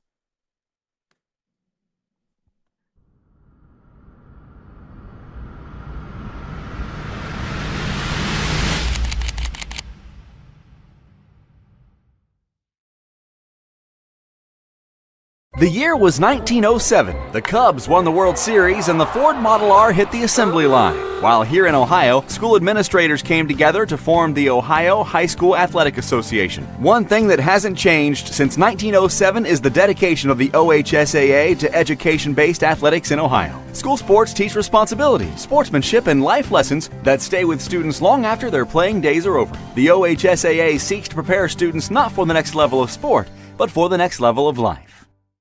In life, things aren't scripted. If you're an athlete, we need people like you and translate those skills to officiating. You can get a lot out of it. It happens in every town, in every game. We never have a perfect game, but the rewards always outweigh the negativities.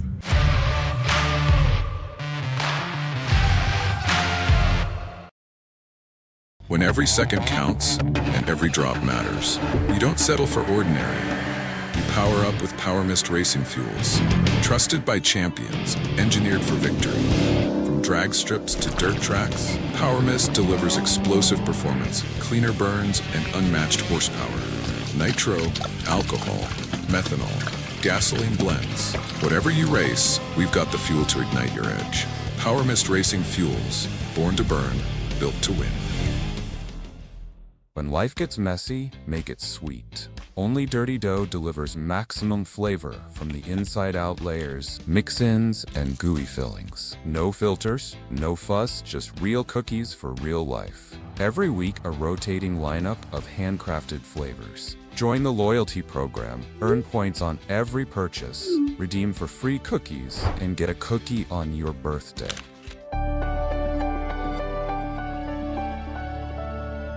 Dirty Dough, it's what's inside that counts.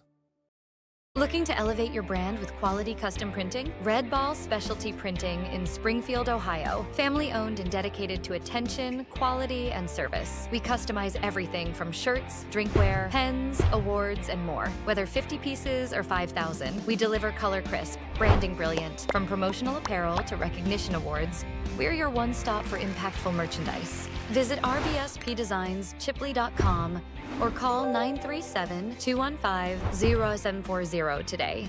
Red Ball, you think it, they ink it.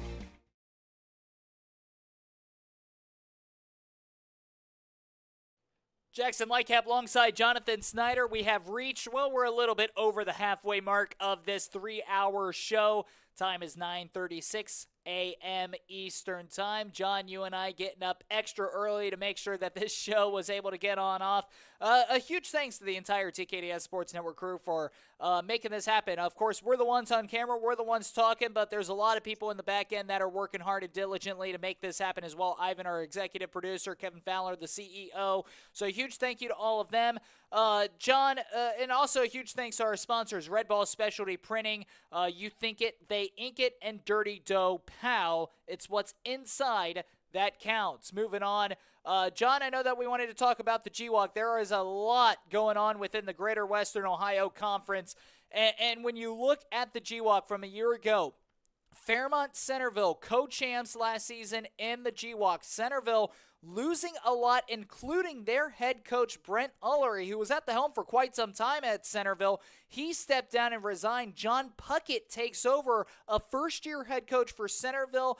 Typically, when you have that first-year head coach, it takes a little bit of time to implement your culture, implement your playbook, get the players that you want believing in your system. So Centerville, I think that they're going to be good this year, but I don't think that they're going to be conference champions good. You look at Fairmont. Fairmont's returning a lot from a year ago, including their running back Logan Doty, who was the leading rusher in all of the Greater Western Ohio Conference, but they lost their star quarterback in Burgbacher. He's now graduated and out of Fairmont. So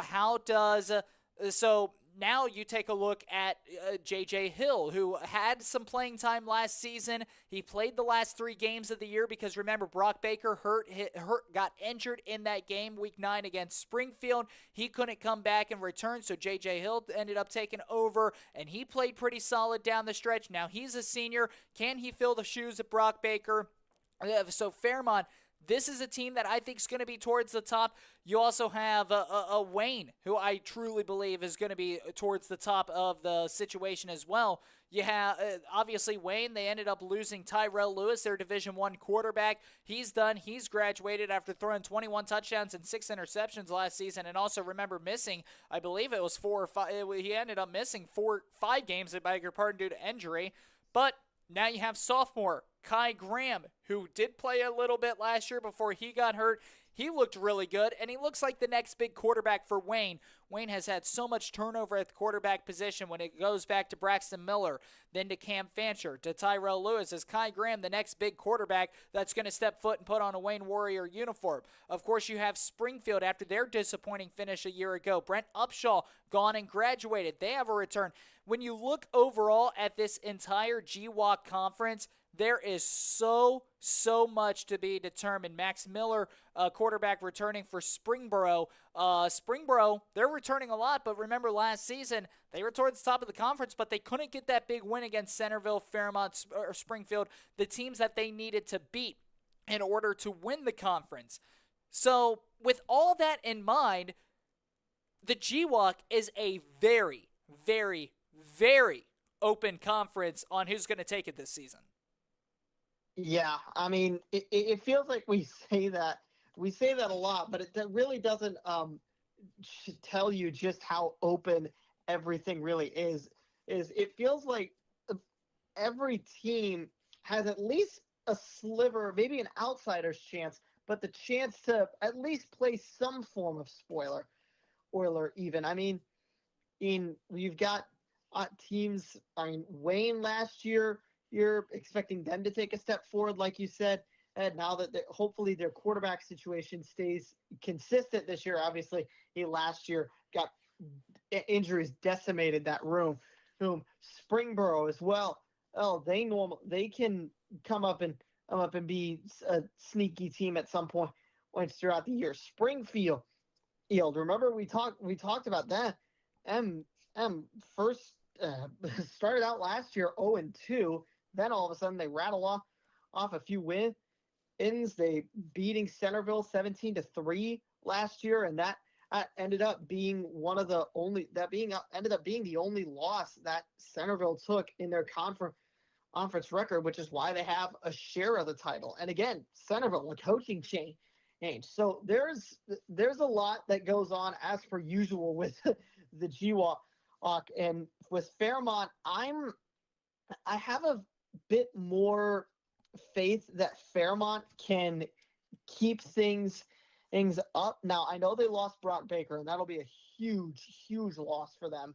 I think Fairmont, though, the way their offense is run, on the run focus that they have, I know Burgbacher comes out and does some running himself, but I think with that offense, I do have faith that they can continue to produce at least to top of GWAC standards. So I'm intrigued to see how that. I mean, it's always a fun conference to cover the G-Walk. There's so many moving parts with it, but this year in particular is going to be a lot of fun, especially like you said, because Centerville, we don't know how they're going to be with the coaching change. It's going to be a very, very intriguing look for the Elks this year.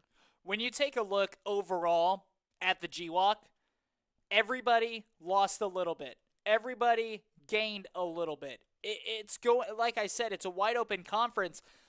If you look overall, I think Fairmont lost the least, if that makes sense. Burgbacher is an incredible quarterback, and that is a huge loss for the Firebirds. But when you look at this in this way, they're returning their running back, Logan Doty, who had over 1,000 yards last year and 25 touchdowns. They're returning Damian Patton, who added another 500 yards and 5 touchdowns. They're returning the speedy Cam Thornton, who was averaging 7.9 yards per carry. All three of their main running backs are returning in 2025. The way Fairmont's offense is ran, the triple option, it's a very complex offense, and you have to have a quarterback that is really, really smart and keen at making those reads. And that's exactly what Burgbacher thrived in, and he could air the ball out downfield as well. The quarterback situation right now for Fairmont, if they can get a quarterback that's coming in, and with J.J. Hill having some experience last season filling in for Burgbacher, and keep in mind, during those games that he filled in, they ended up going 2-1, so they won some games, and him himself ended up averaging 5.9 yards per carry as well. As long as you can have a quarterback back there to make those reads in the triple option, and the offensive line, keep in mind, Fairmont, they're returning almost their entire offensive line. So when you have a returning offensive line, a returning backfield, and the quarterback is changing, but he could still make those reads, that offense is still going to function with it being the triple option. Triple option relies heavily on that offensive line, and then, of course, the running backs. And then you look at the defense. They're returning a lot of great defensive players as well. With some of the momentum that they had built in 2024, I think that carries over. And when you look at Fairmont, what's their major loss? Their quarterback. But when you look at Centerville, what's their major loss? A quarterback, a coach, and receivers. What's Springfield's major loss? A quarterback, receivers, and defense. What's Wayne's biggest loss? A quarterback. Now they are returning their speedy receiver, Jameer Everett Brown, who is going to be going Division I. He already has Power 4 offers. So when you look at it from a standpoint, I think Wayne's going to be in that mix. I think Springboro's going to be in that mix, but I can't trust the Panthers until they prove to me that they can win the big game that they need. That's what faltered them 2 years ago. That's what faltered them this year. If they can get over the hump and win the game that they need to win let me rephrase that. If they can win the games that they need to win in conference and get that big win, that's a team that could very well win this conference. But until proven otherwise, I'm going with Fairmont. They just lost the quarterback with the triple option, though, that they have, the offensive line they're running behind. I got to go with the Firebirds. They're going to be back-to-back G-Walk champs. Yeah, I have to agree with you on Springfield. It seems like every year the Wildcats just have that one slip-up that always sinks them, at least to some point. 2022, the loss to Fairmont 24-21. On 2023, losing to Fairmont and Centerville. 2024, or bowed out to Wayne and Fairmont. So Springfield, hopefully they could find a way to win in that, that Fairmont, that Springfield, that's Fairmont game, that Centerville game, that Wayne game, and whichever game turns out to be that big one, I'm looking forward to seeing how that goes. Absolutely. We're going to take a break. On the flip side, we're going to be joined with head coach for Tippecanoe, Matt Burgbacher. He'll join and talk about the Red Devils and their upcoming 2025 season. But first, you're watching the Friday Night Recap Show here on the TKDS Sports Network. Looking to elevate your brand with quality custom printing? Red Ball Specialty Printing in Springfield, Ohio. Family owned and dedicated to attention, quality, and service. We customize everything from shirts, drinkware, pens, awards, and more. Whether 50 pieces or 5,000, we deliver color crisp, branding brilliant. From promotional apparel to recognition awards, we're your one-stop for impactful merchandise. Visit rbspdesignschipley.com or call 937-215-0740 today. Red Ball, you think it, they ink it.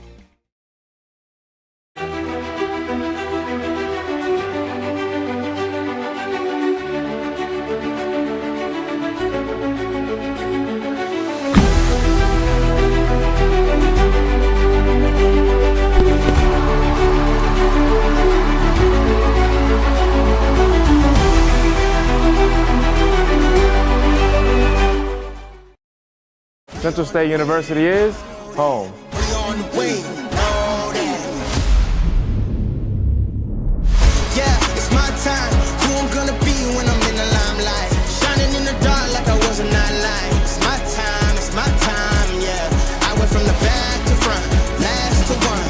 Future looking magnanimous. We on the way, know that. We on the way, know that. For God. For Central. For State.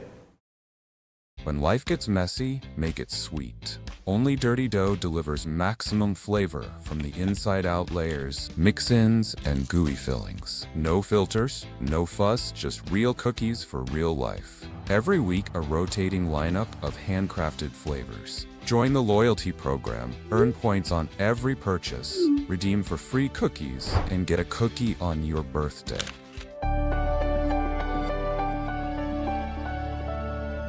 Dirty Dough, it's what's inside that counts. The year was 1907. The Cubs won the World Series and the Ford Model R hit the assembly line. While here in Ohio, school administrators came together to form the Ohio High School Athletic Association. One thing that hasn't changed since 1907 is the dedication of the OHSAA to education-based athletics in Ohio. School sports teach responsibility, sportsmanship, and life lessons that stay with students long after their playing days are over. The OHSAA seeks to prepare students not for the next level of sport, but for the next level of life.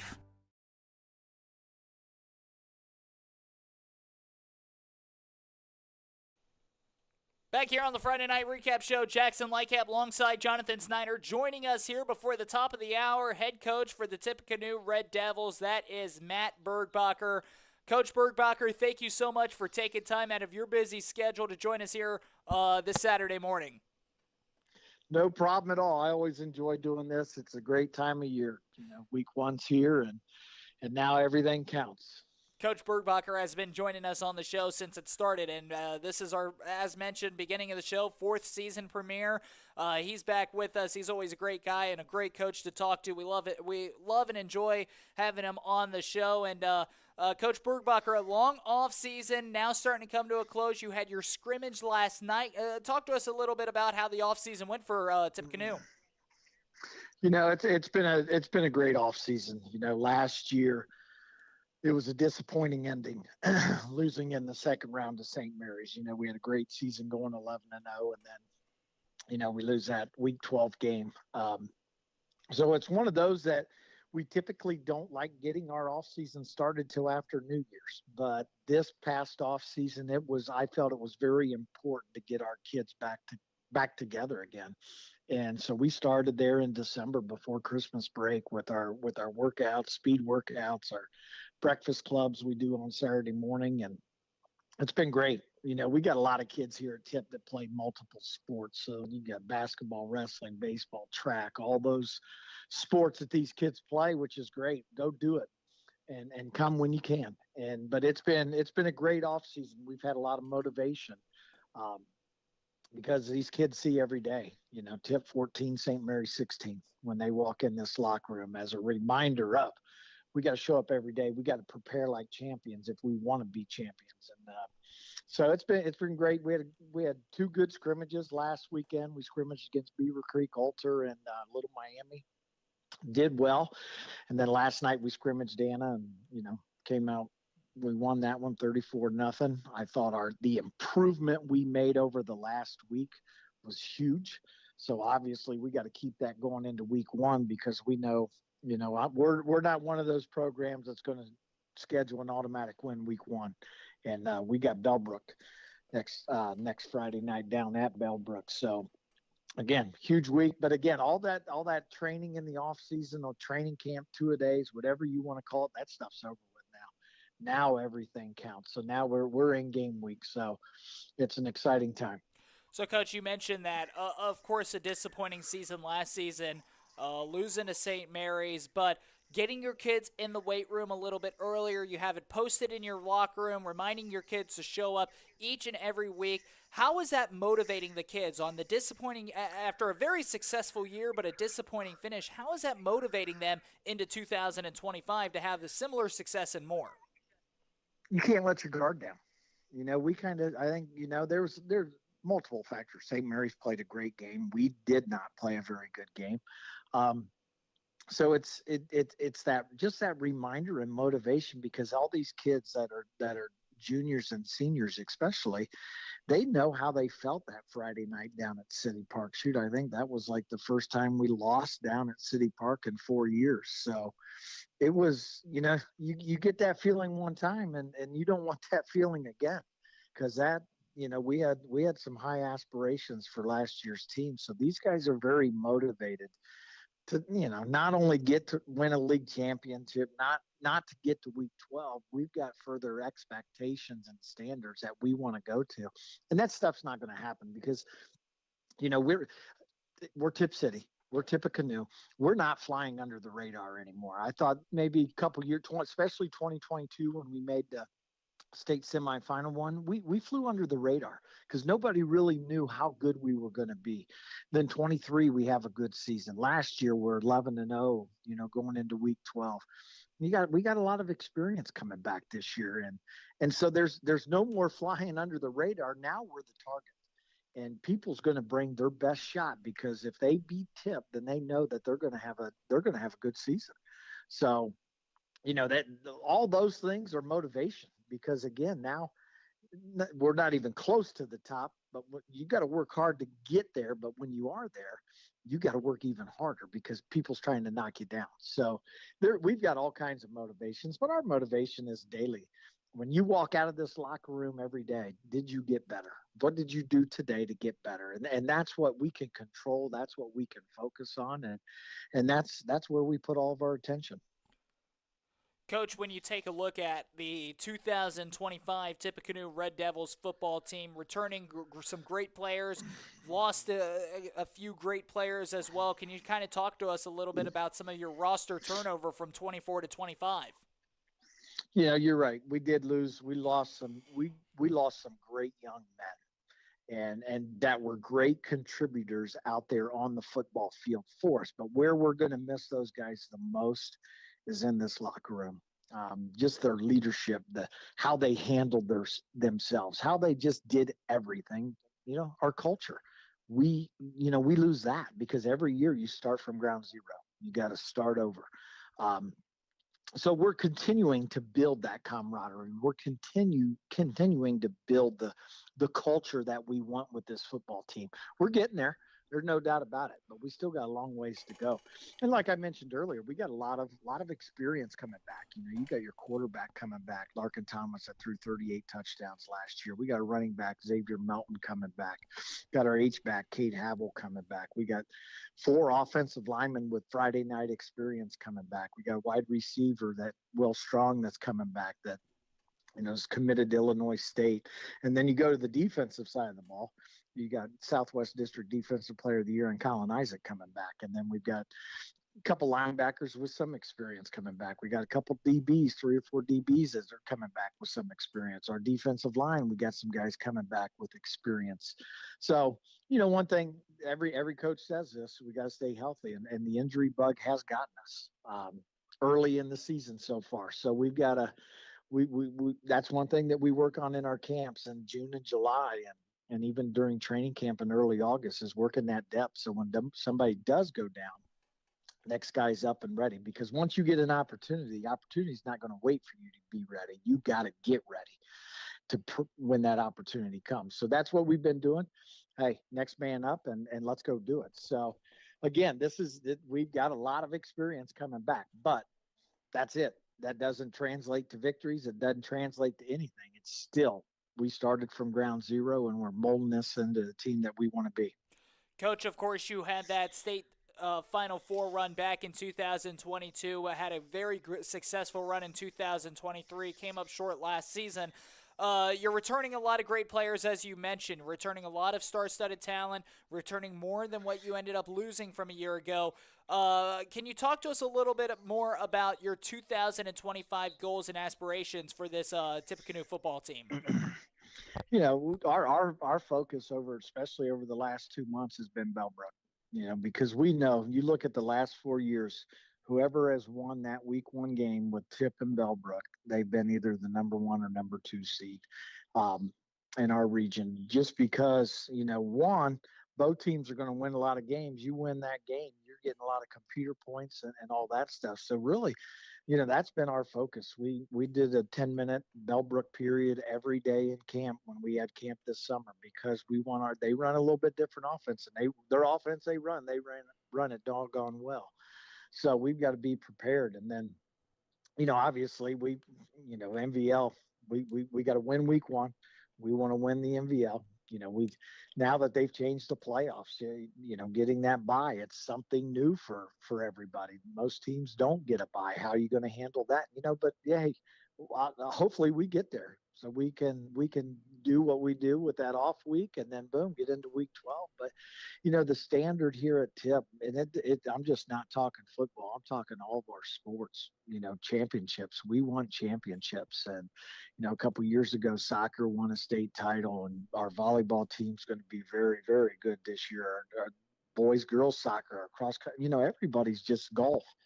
Everybody's very competitive. And so, yes, the league title is very important, but we want more.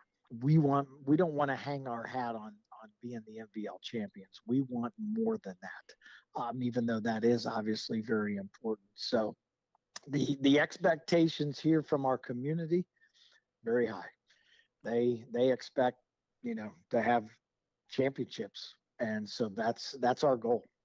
At the end of the day, we want to walk out of this locker room as champions. But again, like I said, we got to work for it. Nothing's going to be given to us. Coach, I remember last time that we had you on the show, it was at the end of last season. You were talking about that rivalry, and you've already mentioned it quite a bit here. The week 1 rivalry that's really blossomed over the past 5 years or so against Bellbrook.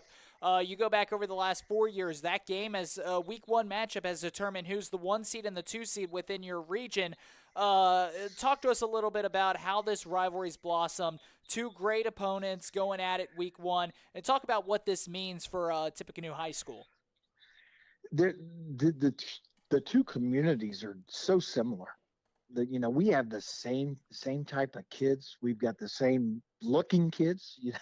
We don't have a huge offensive line. They don't have a huge offensive line. They just, what they do very well. And I feel what we do very well. And Coach Jenkins, I got all the respect in the world for him with what he's done down there. He does a great job, runs a great program. You look at last year, we beat him 28-7 in the first game of the year last year. And we controlled that whole game. And then to see them go 13 weeks, on a 13-game winning streak, after that week 1 game, was pretty impressive. So that tells you right there what type of program Coach Jenkins has. So it's 2 very prideful programs that he's very passionate about. Bellbrook football, I'm very passionate about Tippecanoe football.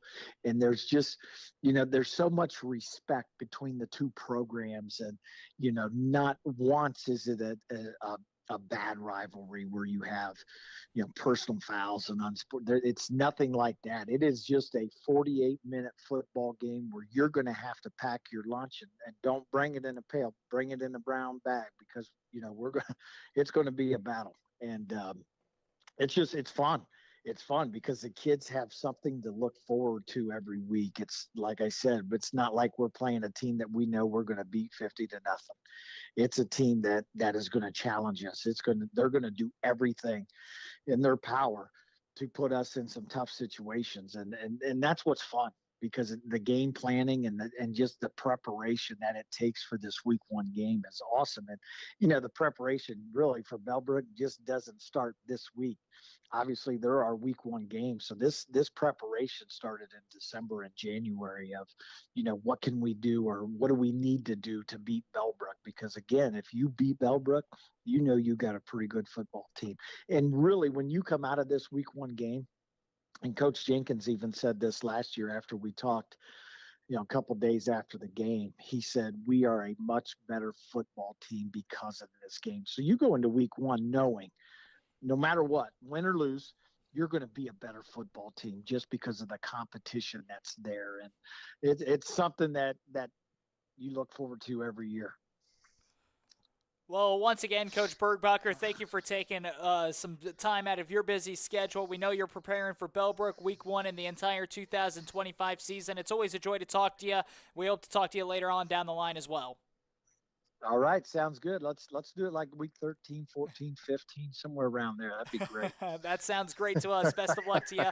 That's Tippecanoe's football coach, Matt Burgbacher, ahead of the 2025 season. We're going to take a small break. When we return, we'll talk about the Southwestern Buckeye League and the Miami Valley League. It's all coming up next on the Friday Night Recap Show.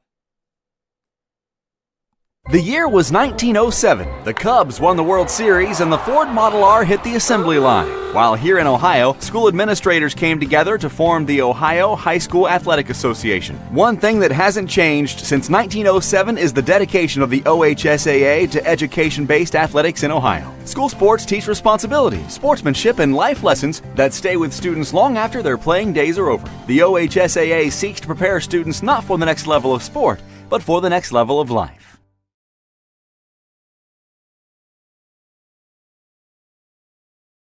Central State University is home. We on the way, know that. Yeah, it's my time. Who I'm gonna be when I'm in the limelight. Shining in the dark like I was a nightlight. It's my time, yeah.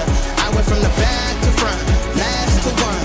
Future looking like magnanimous. We on the way, know that. We on the way, know that. For God. For Central. For State.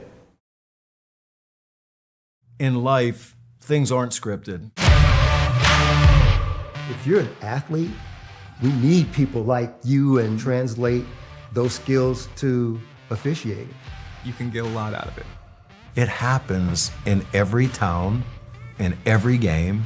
We never have a perfect game, but the rewards always outweigh the negativities.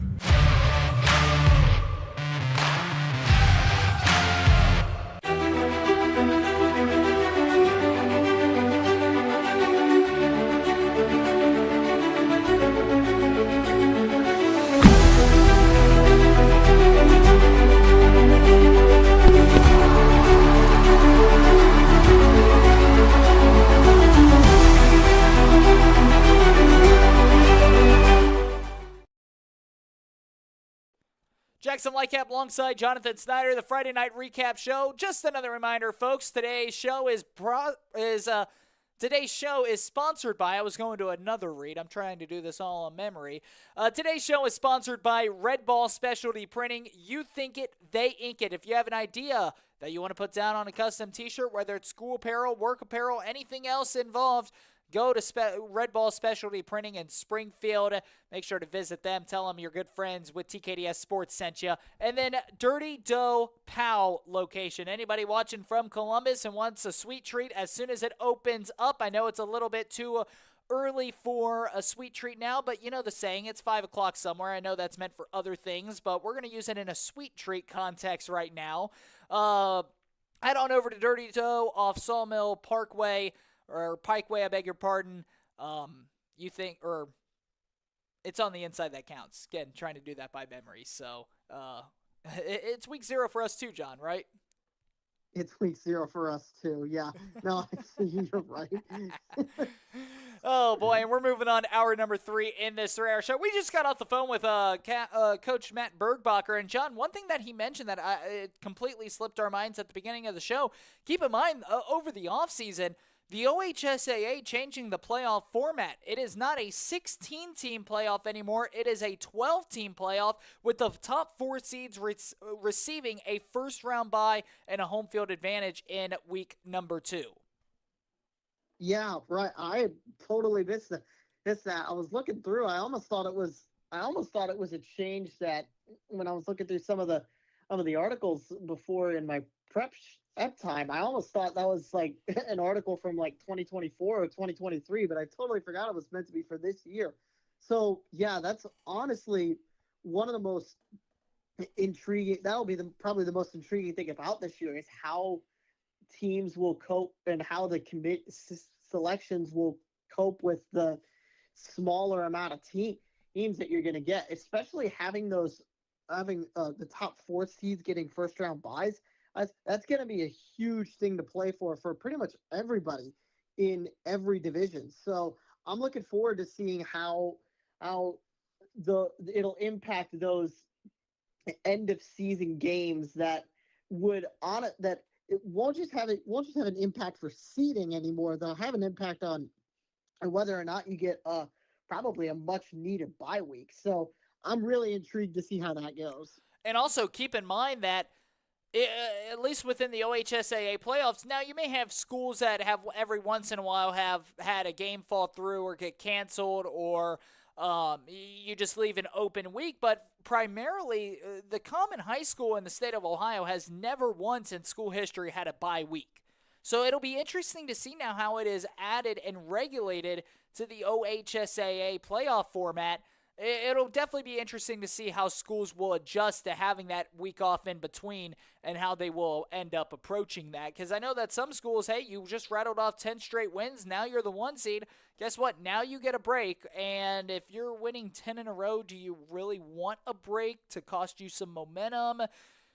I know that that's kind of a 50-50 subject among some of the coaches, but going into the Miami Valley League, speaking of 10-0 seasons, that's exactly what Tippecanoe had last season, and then they ended up falling in round 2 of the OHSA playoffs to St. Mary's. We just heard Coach Matt Burgbacher talk about that. And, you know, John, one thing that was very interesting that Coach Burgbacher mentioned to us is that Tippecanoe has always started their off-season program and off-season workout plan after the new year. So after January 1st, first week back from winter break, that's typically when they start.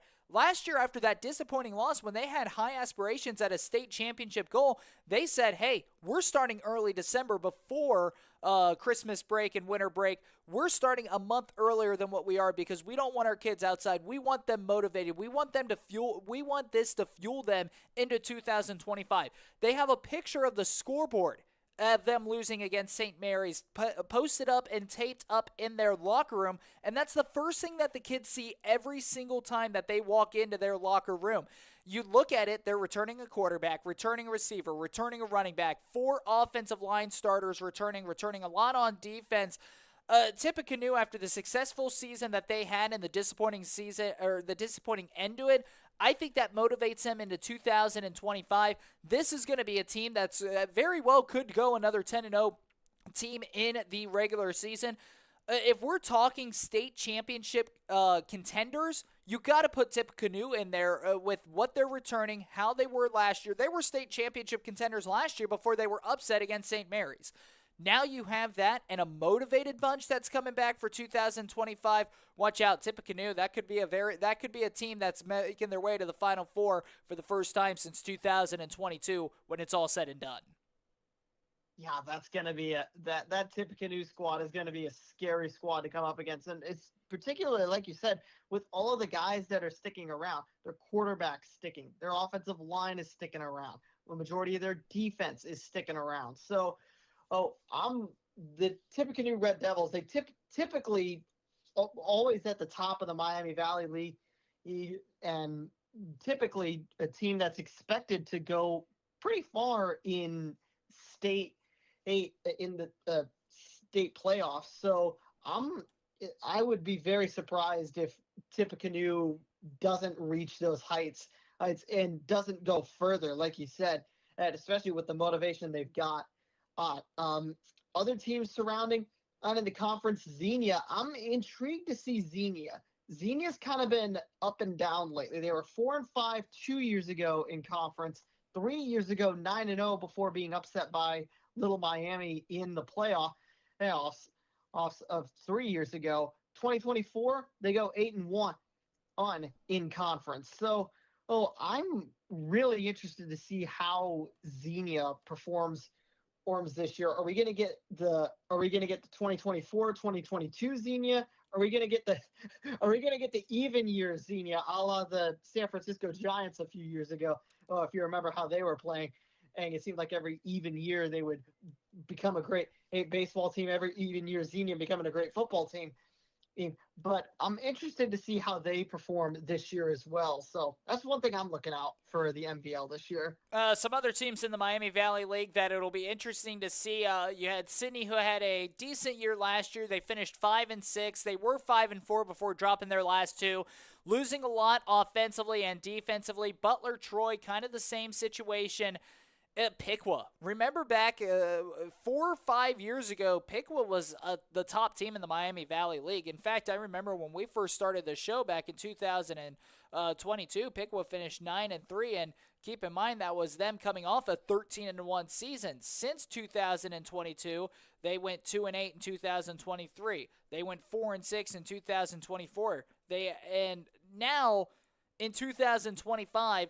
Does that steady increase continues on? I think that Piqua, although I don't foresee them battling it out with Tippecanoe for the top of that Miami division, I don't see them coming conference champions with Tippecanoe, Xenia, Butler, Troy, Sydney all in the mix. But it'll be interesting. I think that Piqua could be a sleeper to pull a couple upsets as the season goes on.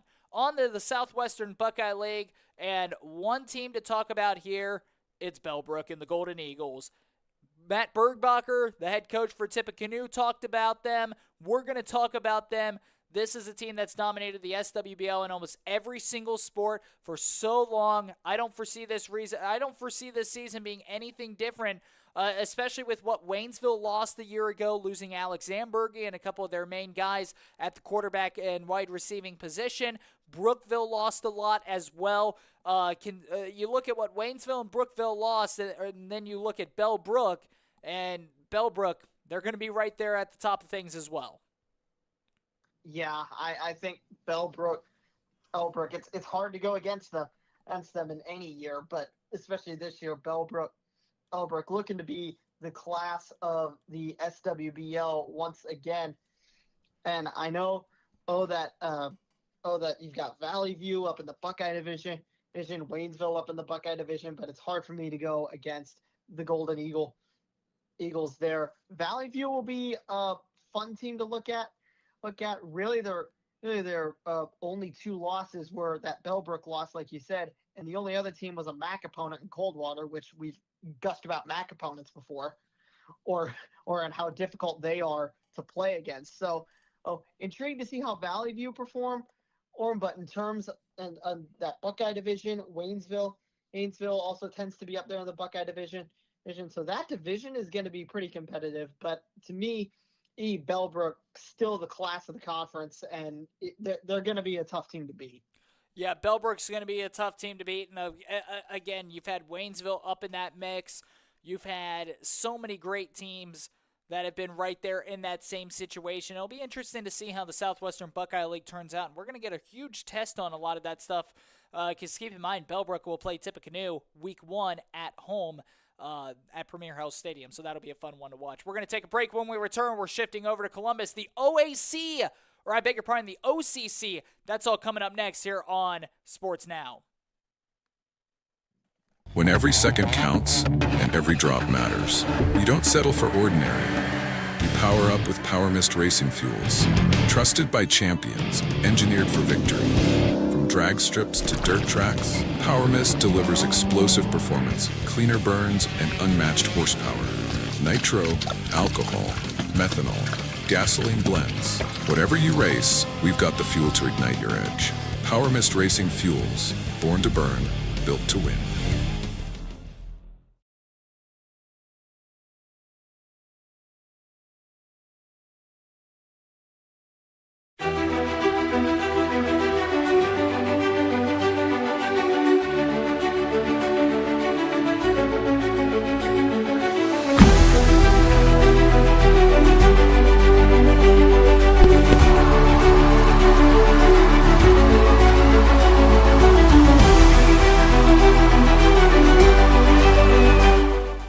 Looking for future leaders we can believe in? Look no further than the high school student athletes right here in Ohio.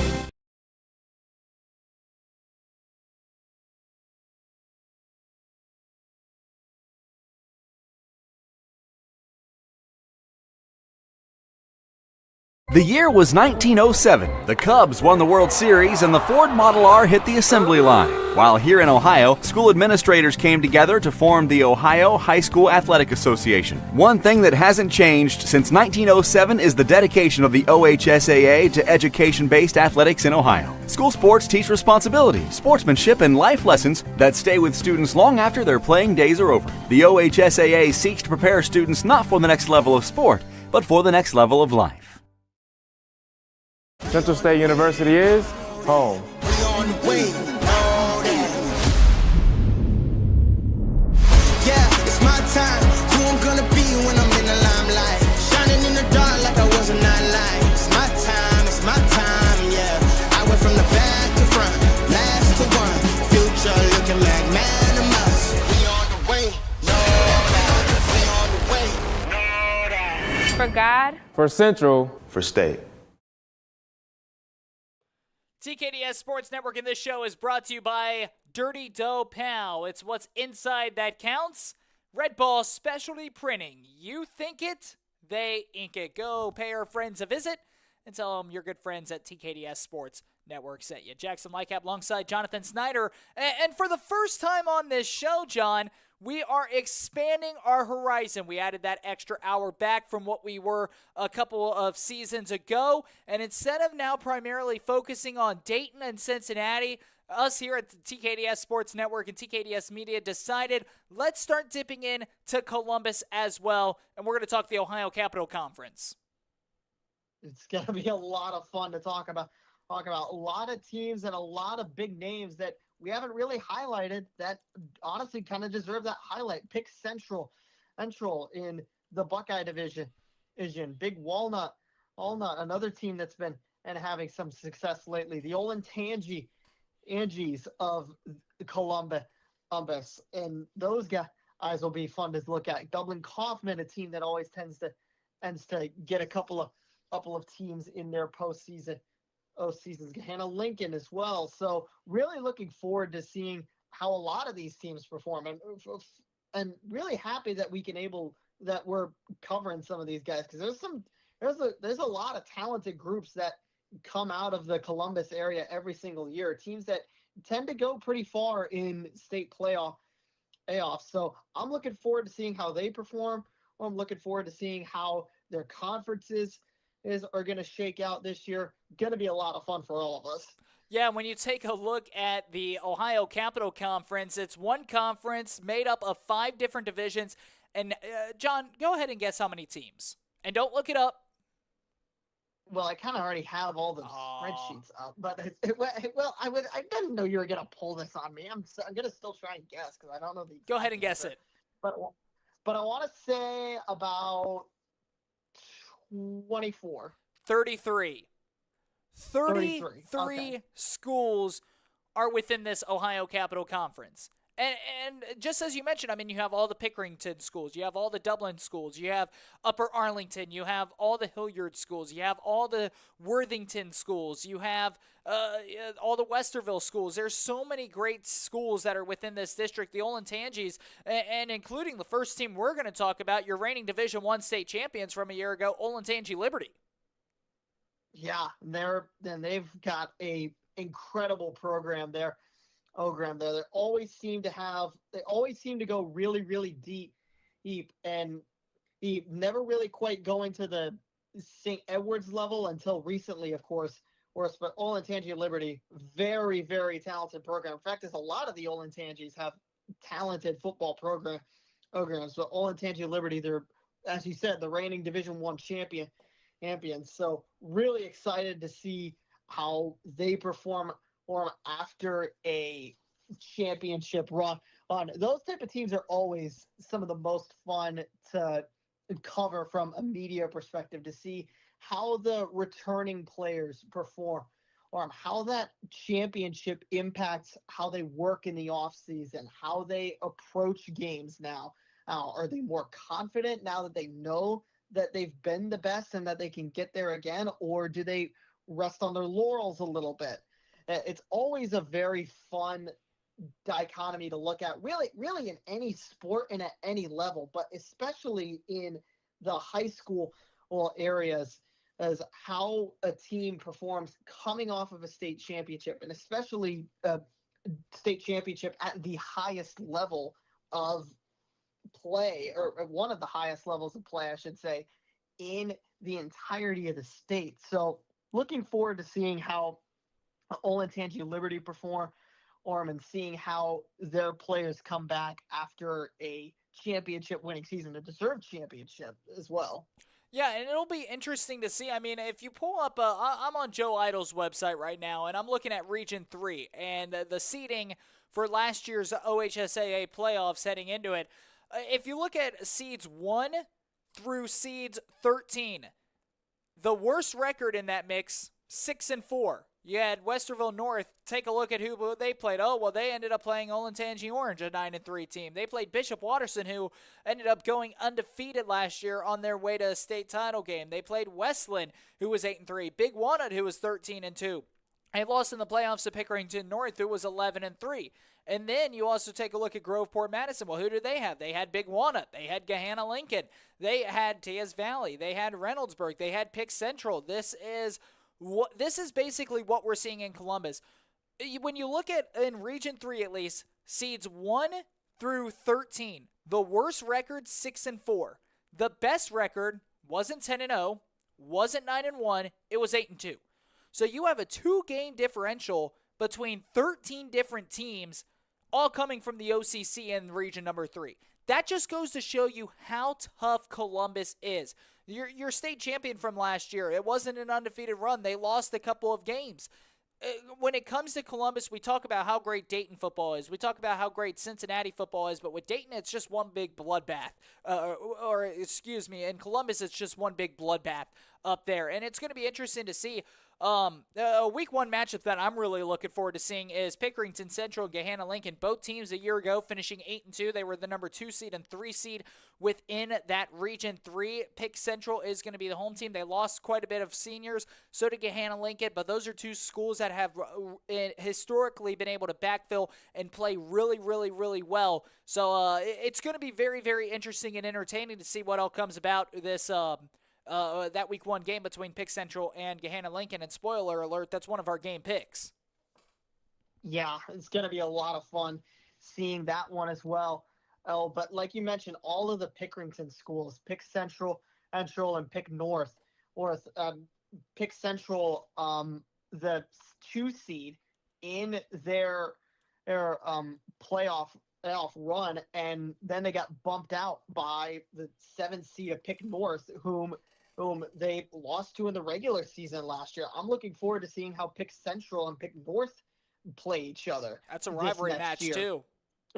Oh, well, it's going to be it's a rivalry matchup that I'm sure Pick Central is going to be eager to get back. That game is on the 5th. So I'm really, really excited to see how that game shakes out. That's going to be one of the games that I already know it's going to be a game pick, and I already know I'm going to despise picking this one because I have no idea how that one's going to go. Like, Pick Central and Pick North is going to be a chaotic game this next year, and I can't wait for that one. But a lot of really talented programs here, a lot of great games to start out this season as well. So Olentangy Liberty and the Olentangy Braves in week 1.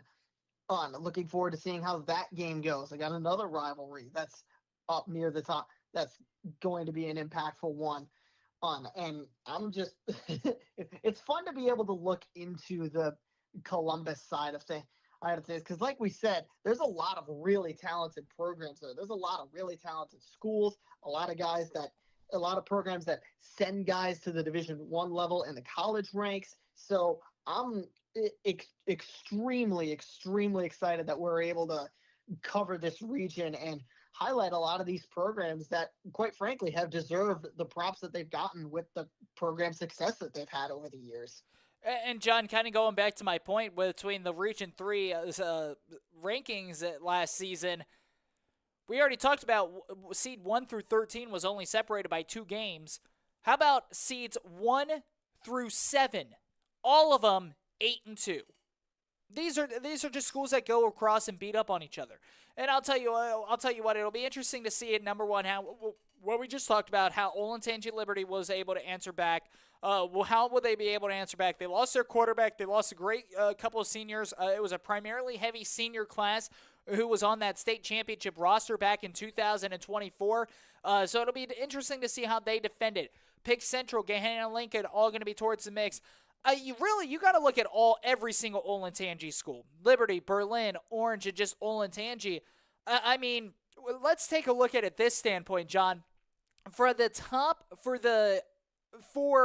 three major sports in Ohio, football, basketball, baseball, an Olentangy school won the Division I state title in all three of them.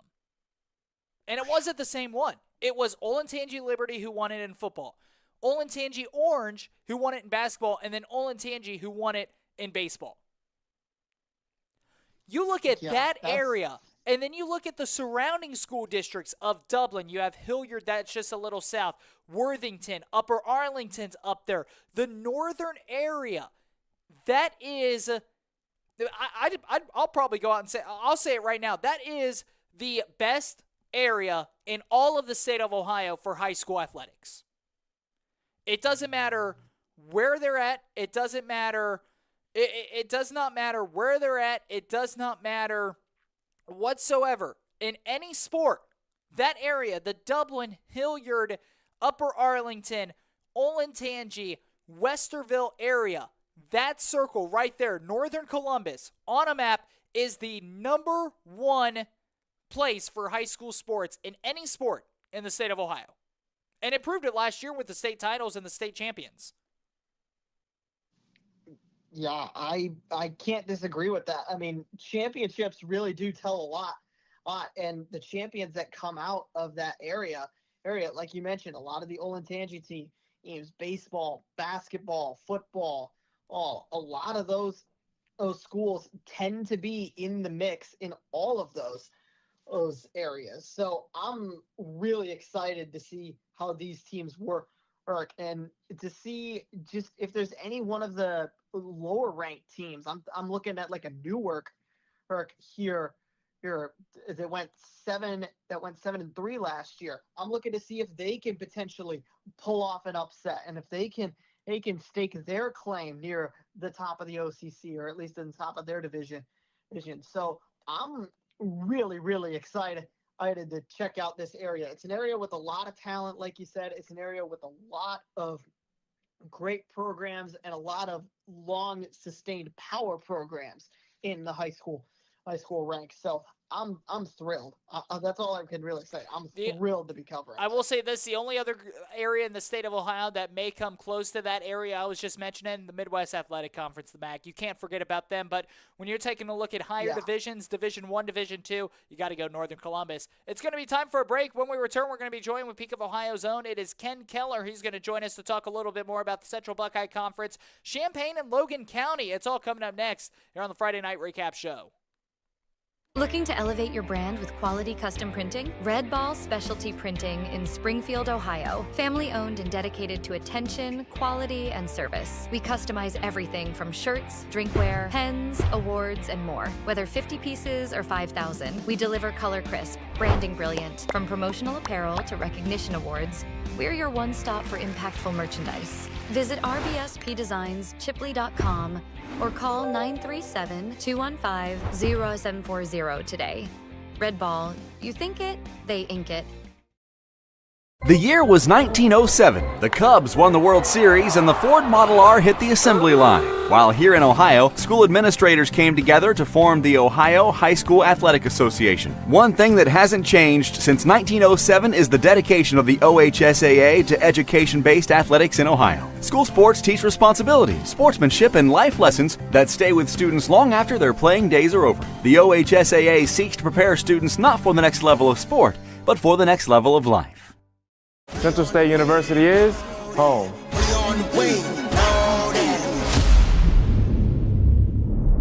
Yeah, it's my time. Who I'm gonna be when I'm in the limelight. Shining in the dark like I was a nightlight. It's my time, yeah.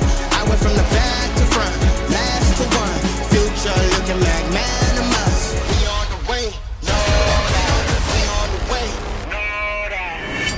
Dad. For Central. For State. When every second counts and every drop matters, you don't settle for ordinary. You power up with Power Mist racing fuels. Trusted by champions, engineered for victory. From drag strips to dirt tracks, Power Mist delivers explosive performance, cleaner burns, and unmatched horsepower. Nitro, alcohol, methanol, gasoline blends. Whatever you race, we've got the fuel to ignite your edge. Power Mist Racing Fuels. Born to burn, built to win.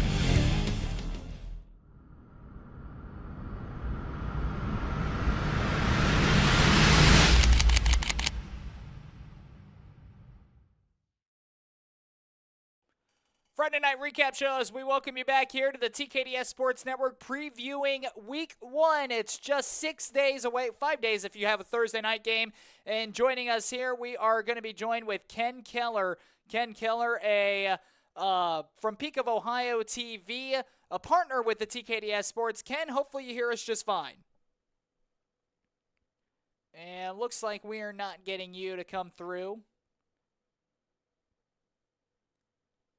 All right. Well, our producers are going to be working on that here, and we're going to take another small break. The year was 1907. The Cubs won the World Series and the Ford Model R hit the assembly line. While here in Ohio, school administrators came together to form the Ohio High School Athletic Association. One thing that hasn't changed since 1907 is the dedication of the OHSAA to education-based athletics in Ohio. School sports teach responsibility, sportsmanship, and life lessons that stay with students long after their playing days are over. The OHSAA seeks to prepare students not for the next level of sport, but for the next level of life.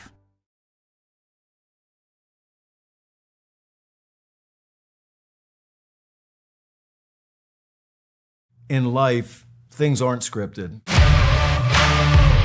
If you're an athlete, we need people like you and translate those skills to officiating. You can get a lot out of it. It happens in every town, in every game. We never have a perfect game, but the rewards always outweigh the negativities.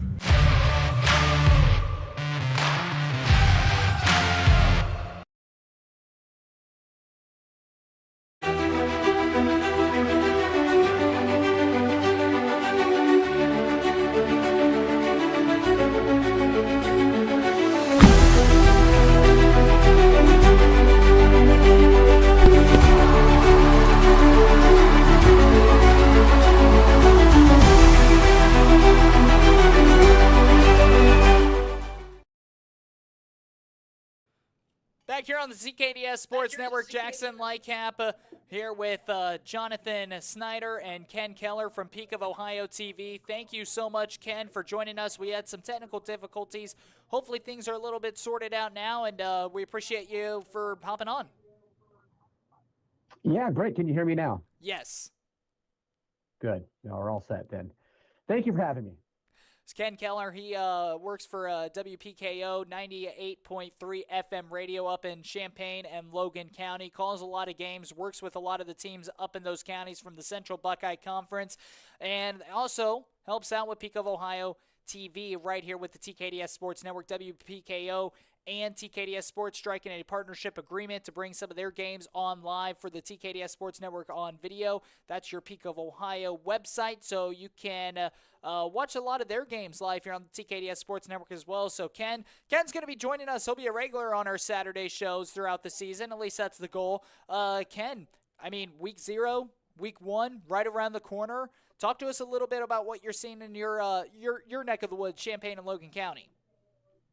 Well, you know, our main school that we cover in Logan County is Bell Fountain Chieftains, and of course, you know, Tavian St. Clair has graduated. That's the big story. There's going to be a new quarterback in Bell Fountain. Happens to be his younger brother, Rain St. Clair, who's already, you know, getting notoriety. He's got offers to schools already. Just a sophomore. He has looked great in camp. They had a 7-7 tournament just a few weeks ago with some pretty high-profile programs and quarterbacks coming in, and Rain not only held his own, some say he was even the second best-looking quarterback that was there. So a youngster, it's in the blood, obviously, and people expect a lot from Rain St. Clair.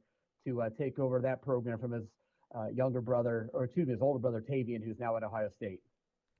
Tavian St. Clair, as mentioned, at Ohio State. He's now a Buckeye. In fact, trying to piece together and try to earn himself a starting role there with Ohio State as well. When you look at Ray St. Clair, he's taken over a Bell Fountain squad that went 8-3 a year ago, 4-1 in conference play, second in their division behind London. London, who's dominated the CBC. How does Bell Fountain get over that hump and take over London this season? Well, it's going to be tough because London has just really been the epitome of how to run a program over the last few seasons. They 15-1 last year, right? I mean, making it all the way to state. I think what this year they're going to have to do with the younger quarterback in Rain, who's got all the talent in the world. They do lose Braylon Newcomb, who, had nearly 1,800 yards receiving last year. Nearly 1,200 yards receiving last year with 17 touchdowns.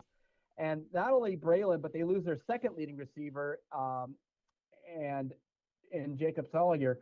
So they're very young receiver-wise. They're very young quarterback-wise.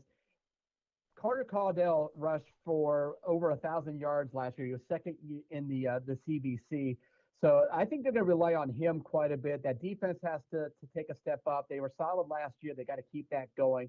Defense running the ball while Rain St. Clair develops and they find some new receivers to go to. That's going to be key for the Chiefs. When you take a look at Bell Fountain this season, this is a program that's been typical of scheduling very tough out-of-conference games. They will start their season against Sydney. Sydney, we were talking about them earlier on in the show. They lost a lot. They lost their quarterback. They lost their running back. They lost their receivers. They lost a lot on defense. So that's basically going to be I don't think that there's any other game that Bell Fountain can have to ease themselves in, and Sydney for that matter. Sydney lost a lot. Bell Fountain lost a lot. They play week 1. That'll be a great feel and a great test for a lot of newbies up at the varsity level. But then after that, you go to Bellbrook, and that's a stout program coming out of the Southwestern Buckeye League. And then you go to Westerville Central, who is a incredible team coming out of that Ohio Capital Conference. All that before you hit your in-conference games, where, of course, you're going to have London, you're going to have Kenton Ridge. Indian Lake's been solid, had a couple solid years. Urbana's had a couple of solid years. Jonathan Alder right there in that mix. It's a very tough schedule for Bell Fountain. And how do you expect them with a very young team and a lot of new backfill coming in to this roster? How do you expect them to start and progress through the season? I mean, that's a question that everybody's asking, and I can't wait to find out that answer. Like I mentioned, I think it's going to depend on the running game early on with Carter Caudill. Again, he averaged over 7 yards a carry last year and surprised a lot of people with how fast he was. I got a chance to see him play against Urbana last year, and he's known as a bruising fullback type, but when he broke into the open, he had that second and third gear where he was able to break off a lot of runs. As I mentioned, over 7 yards a carry. So I think especially early on when you're taking on Sydney and especially Bellbrook, who beat Bell Fountain pretty good last year at home, you're going to have to rely on that run game, control the tempo of the game, control the time of possession, and then, your defense has to answer as well. Bell Fountain, again, will be taking on Sydney. And, Ken, you do a lot of coverage with Bell Fountain. What's some other schools that are up in that area and within the CBC that you expect to be solid this season? Well, Indian Lake was the story of the year in that CBC last year. I don't think anybody, including people within the program, when I was doing Indian Lake Laker preseason preview stories, I talked to a lot of people that were thinking, well, last year we had a pretty good year, but we lose a lot. We're breaking in a new quarterback. The line is all brand new. The offensive line are young and new. They were hoping to be around 500, and of course, they went on to go to the regional finals in an epic season and an epic battle against West Liberty Salem. They truly do lose almost all their skill position players this year, but they do bring back that offensive line led by Aaron Rapp, who's the son of Coach John Rapp. He is an absolute beast. He's only a sophomore, and he leads that offensive line. They're going to break in a new quarterback this year. We don't know who that is just yet. Brody Reisinger is really their lone returning skill position player that I think they're going to lean on quite a bit. And I am fascinated to see what the Lakers do this year. Of course, Indian Lake, when you take a look at programs, you could return if you need a new quarterback, new skill positions, as long as you return that offensive line to make it a little bit easier on some of these returners, it certainly pays off, and there's been history. So Indian Lake with some high expectations again this season. Yeah, absolutely. I've got so much respect for that program at Indian Lake. I know they'll figure it out, and they're going to play. They're going to play good football. They're going to be disciplined. They're not going to make a lot of mistakes. They're not going to hurt themselves. Do they have the talent to compete in the CBC? We'll find out. Again, nobody really expected last year's run, and especially, they lost to Anna pretty good week 1 of the season. They got blown out at home against Bellefontaine, but they didn't lose until the playoffs after that Bellefontaine loss, and it was one of the more impressive runs that I can remember. Ken, once again, thanks for taking time out of your busy schedule to join us here today. Before we start to try to wrap some things up, what else are you seeing up there in Champaign-Logan County? Any final thoughts ahead of week 1? Yeah, Urbana's going to be a team to watch. The Hill Climbers bring back their quarterback, Grady Lance, who's only a junior. His numbers, if you look, were comparable to Tavian St. Clair's, which seems sacrilegious to say, but his yardage was there. His touchdowns were just underneath what Tavian threw. He had a few more interceptions, but still single digits. It was his passing percentage that was well below what Tavian had, as Grady completed just under 50% of his passes. I expect that to improve. He's got Colton Teepee to throw to. Grady Lance is one of the exciting young quarterbacks I'm excited to cover this year, and I'll see him quite a bit. I think I've got him on the schedule 4 times. So Grady Lance, a kid to watch, a quarterback at Urbana. And the Hill Climbers, one of those programs that are always, competitive and really trying to vie for, that title chance. And I tell you what, that Mad River division, though, the Kenton Trail division against, schools like London and Bellefontaine and the others, such a bear. It's going to be tough to win that division. But Urbana, I think they're throwing their name in there. And Ken, one final question. Where can we expect you in week 1? What game will you be at? What game was the most entertaining and interesting that you're going to be looking out for? Yeah, so the game I'm covering is one that I'm actually really excited for. It's Triad hosting Mount Gilead, which, Triad has been down the past few years, but they've got new facilities. They've got a beautiful field, a great press box, which, as you know, us in the media, that's what we care about, is the press box. That and the food that they cater to us. Right. What are they gonna put up there for us? But Triad is a team, I think, trying to build up under their coach Mike Braun, who I actually played with at Heidelberg University in football. So I have a personal relationship with Mike. I'm excited to see how they rebound and how they build off of that. Other games that we're doing is Jonathan Alder at West Liberty Salem. We didn't talk about the Tigers, but as far as a team in the area I'm excited about, West Liberty Salem, of course, that incredible run to the state semis last year. They lose almost everybody, including their head coach, Dan McGill. They've got a new coach, Brad Jarzab. So we'll see week 1 right away against a really good opponent, Jonathan Alder. That is game. Those 2 games we'll have on Peak of Ohio TV. And then on 107.3, the Driver radio station, will be Bellefontaine taking on Sydney. That game, of course, is the beginning of the Rain St. Clair era at Bellefontaine. Well, Ken, once again, thank you for your time. We hope to talk to you throughout the season as well. Best of luck to you in week 1. We know that all the players, coaches are preparing, so are us media folks. So, Ken, best of luck to you next week. Hey, Jackson, thanks a lot. Can't wait to talk to you next week. Once again, that is Ken Keller from WPKO 98.3 FM and Peak of Ohio TV. Final segment, it's all coming up next, and it is game picks for week 1. Hard to believe it's that time of year. We'll be back. You're watching the Friday Night Recap Show powered by TKDS Sports.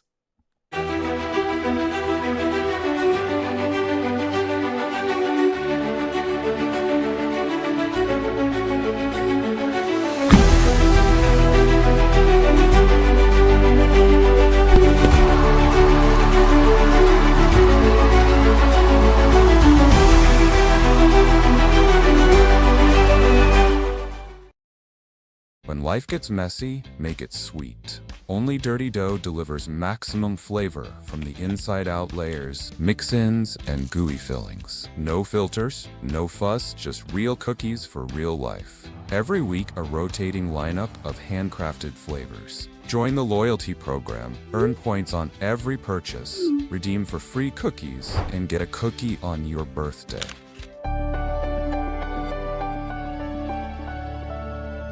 Dirty dough, it's what's inside that counts.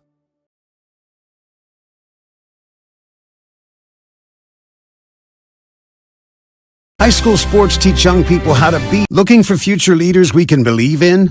Look no further than the high school student athletes right here in Ohio. High school sports teach young people how to be effective leaders. It includes learning to listen, accepting responsibility, being a good role model, and it's about respect. The result, it transcends sports. It gives us hope for the future. This message presented by the Ohio High School Athletic Association and the Ohio Interscholastic Athletic Administrators Association. Looking to elevate your brand with quality custom printing? Red Ball Specialty Printing in Springfield, Ohio. Family owned and dedicated to attention, quality, and service. We customize everything from shirts, drinkware, pens, awards, and more. Whether 50 pieces or 5,000, we deliver color crisp, branding brilliant. From promotional apparel to recognition awards, we're your one-stop for impactful merchandise. Visit rbspdesignschipley.com or call 937-215-0740 today. Red Ball, you think it, they ink it. When every second counts and every drop matters, you don't settle for ordinary. You power up with Power Mist racing fuels. Trusted by champions, engineered for victory. From drag strips to dirt tracks, Power Mist delivers explosive performance, cleaner burns, and unmatched horsepower. Nitro, alcohol, methanol, gasoline blends. Whatever you race, we've got the fuel to ignite your edge. Power Mist Racing Fuels. Born to burn, built to win.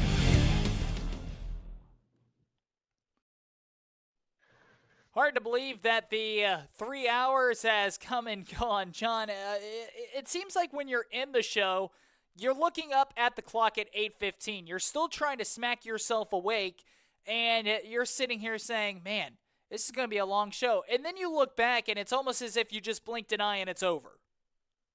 I know, right? Sometimes it's like I mean, I granted, sometimes I dip out for the, I stay silent for the interview segment, so I'm doing a little more clock watching. But I get your point. Like I can't imagine what it's like for you with all the with setting up the interview, and then all of a sudden, oh snap, it's about 10 minutes before we're over, so we gotta go. So now I have a question to ask you, and this is a question, again, this is season 4 of the show. This is the 3rd season that you've been with us.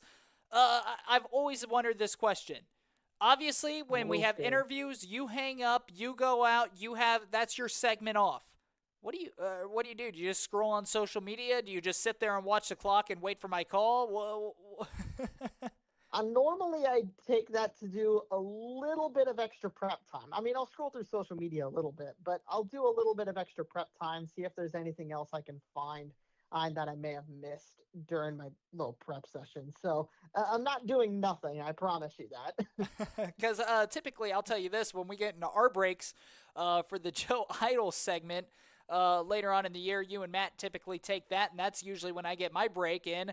I'll make sure that the stream runs fine, but other than that, I'll catch up on anything social media that I missed. Yeah, there you go. Sometimes, hey, I'm not saying, like I said, I'm not saying I don't do that. I'll get my work done first. I will get my work done first. So the people who are watching this that sign my paycheck, just know I am still working. But good man. You need a break every once in a while. Well, it's our fan favorite. It is the Game Pick segment. It's our 4th year, or actually it's our 5th year now doing Game Picks. We started this Game Pick segment numerous years even before this Friday night recap show came about. Matthew Pennington has been on a tear. I think he's won it the last 3 or 4 years. He actually may have won it every single year since this show has come about. So somebody's got to knock him off this season. And the good news for the TKDS Sports Network is that we've added some more personnel to the crew, some more personnel that's going to be taking place in the games. This year we are up to a record high 9 people participating in our Game Pick segment. Myself, Matt, you included, John. We're also going to have Kyle Funk, Gabe Payne, David Marshall, Tim Capel, Kevin Fowler, and Ivan are producers as well.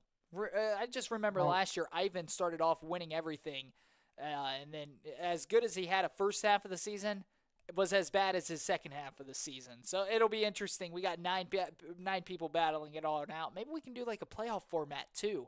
Once the playoff, now we're starting to get intense. All right, first off and foremost, it's a game we talked about a little bit earlier. Tippecanoe at Bellbrook. John, start us off. This is the one game that I was not looking forward to picking first on. But, yeah, both these teams are really, really talented. I know Tippecanoe's got a lot of motivation. Bellbrook, the class of their conference, it's honestly a real big toss-up for me. Last year, Bellbrook won it. I think, you know what? I'm going to go Tippecanoe. I think they've done enough. I think they've returned enough. I think they're motivated enough. I think they do enough to win it. Tippecanoe upsetting loss after an undefeated season a year ago to round 2 against St. Mary's. This is a team that since early November has had, that was the last football game this team played. They had to sleep on it. They had to, they envisioned it. Their workout offseason was based around that. The prep work that goes into Tippecanoe. Give me the Tippecanoe Red Devils to win this one. I love what Tippecanoe has been able to do. After talking to him, I was back and forth on this one, but after talking to head coach Matt Burgbacher, he convinced me. I'm going with the Red Devils. They're convinced in what they're returning. Look for another big year for Tip City. Next up, Gahanna Lincoln at Pickerington Central. I'll go ahead and start this one off first. This one is so tough, back and forth, and I'm going to take Pickerington Central simply because of home field advantage here. Pick Central High School, that's a tough place to play, especially on opening night. Gahanna Lincoln, a very defensive-heavy team. Pick Central, a very offensive-heavy team. I know defense typically wins early in the season, not in this case, so give me the Central Tigers. Yeah, my honest gut feeling is going Pick Central as well. I think, like you said, home field.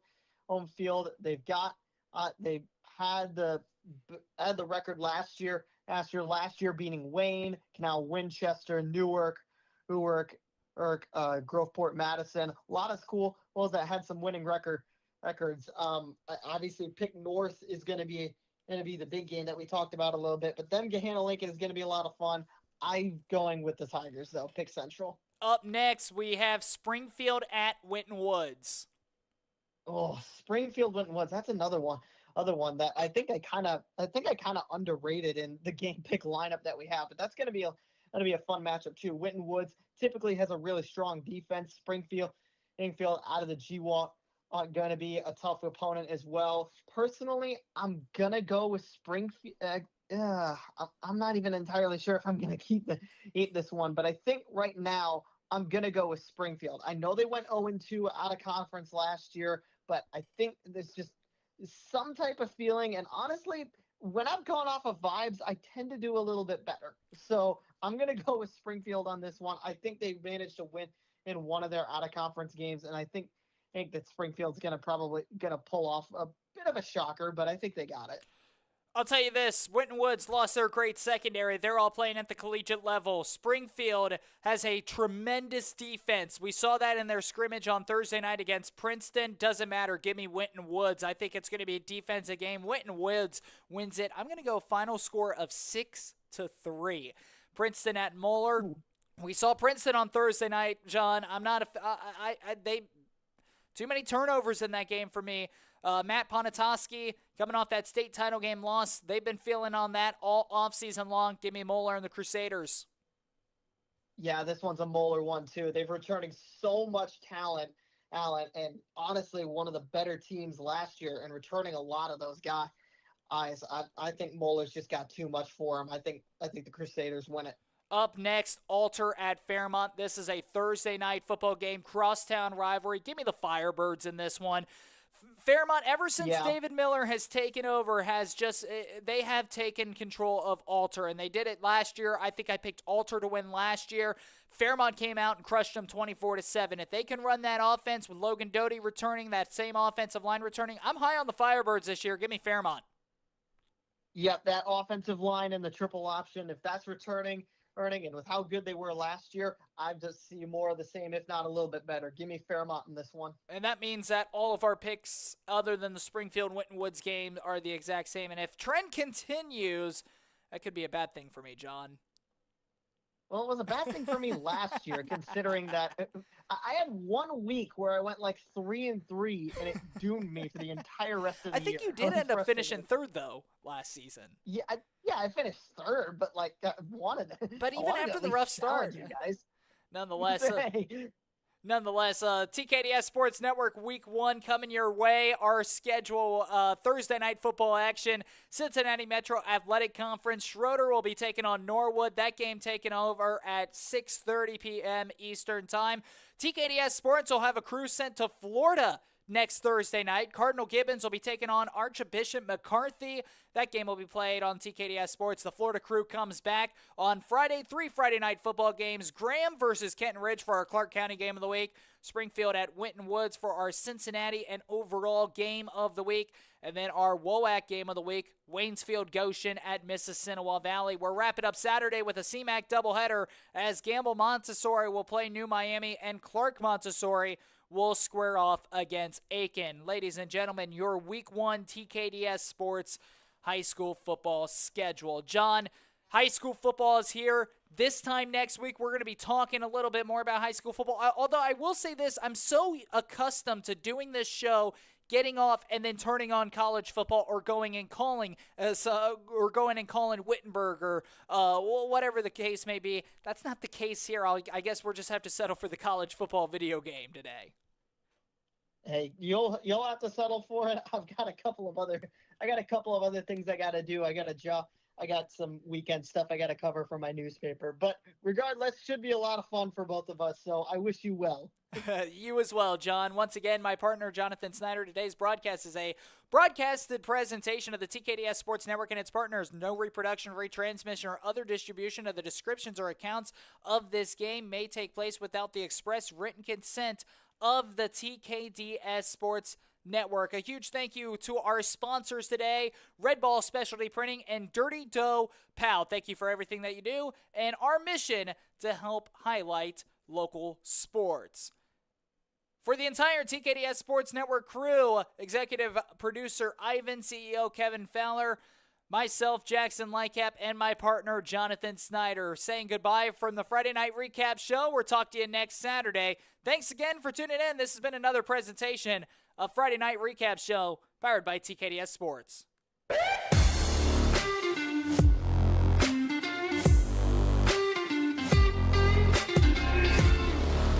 The following broadcast is a presentation of TKDS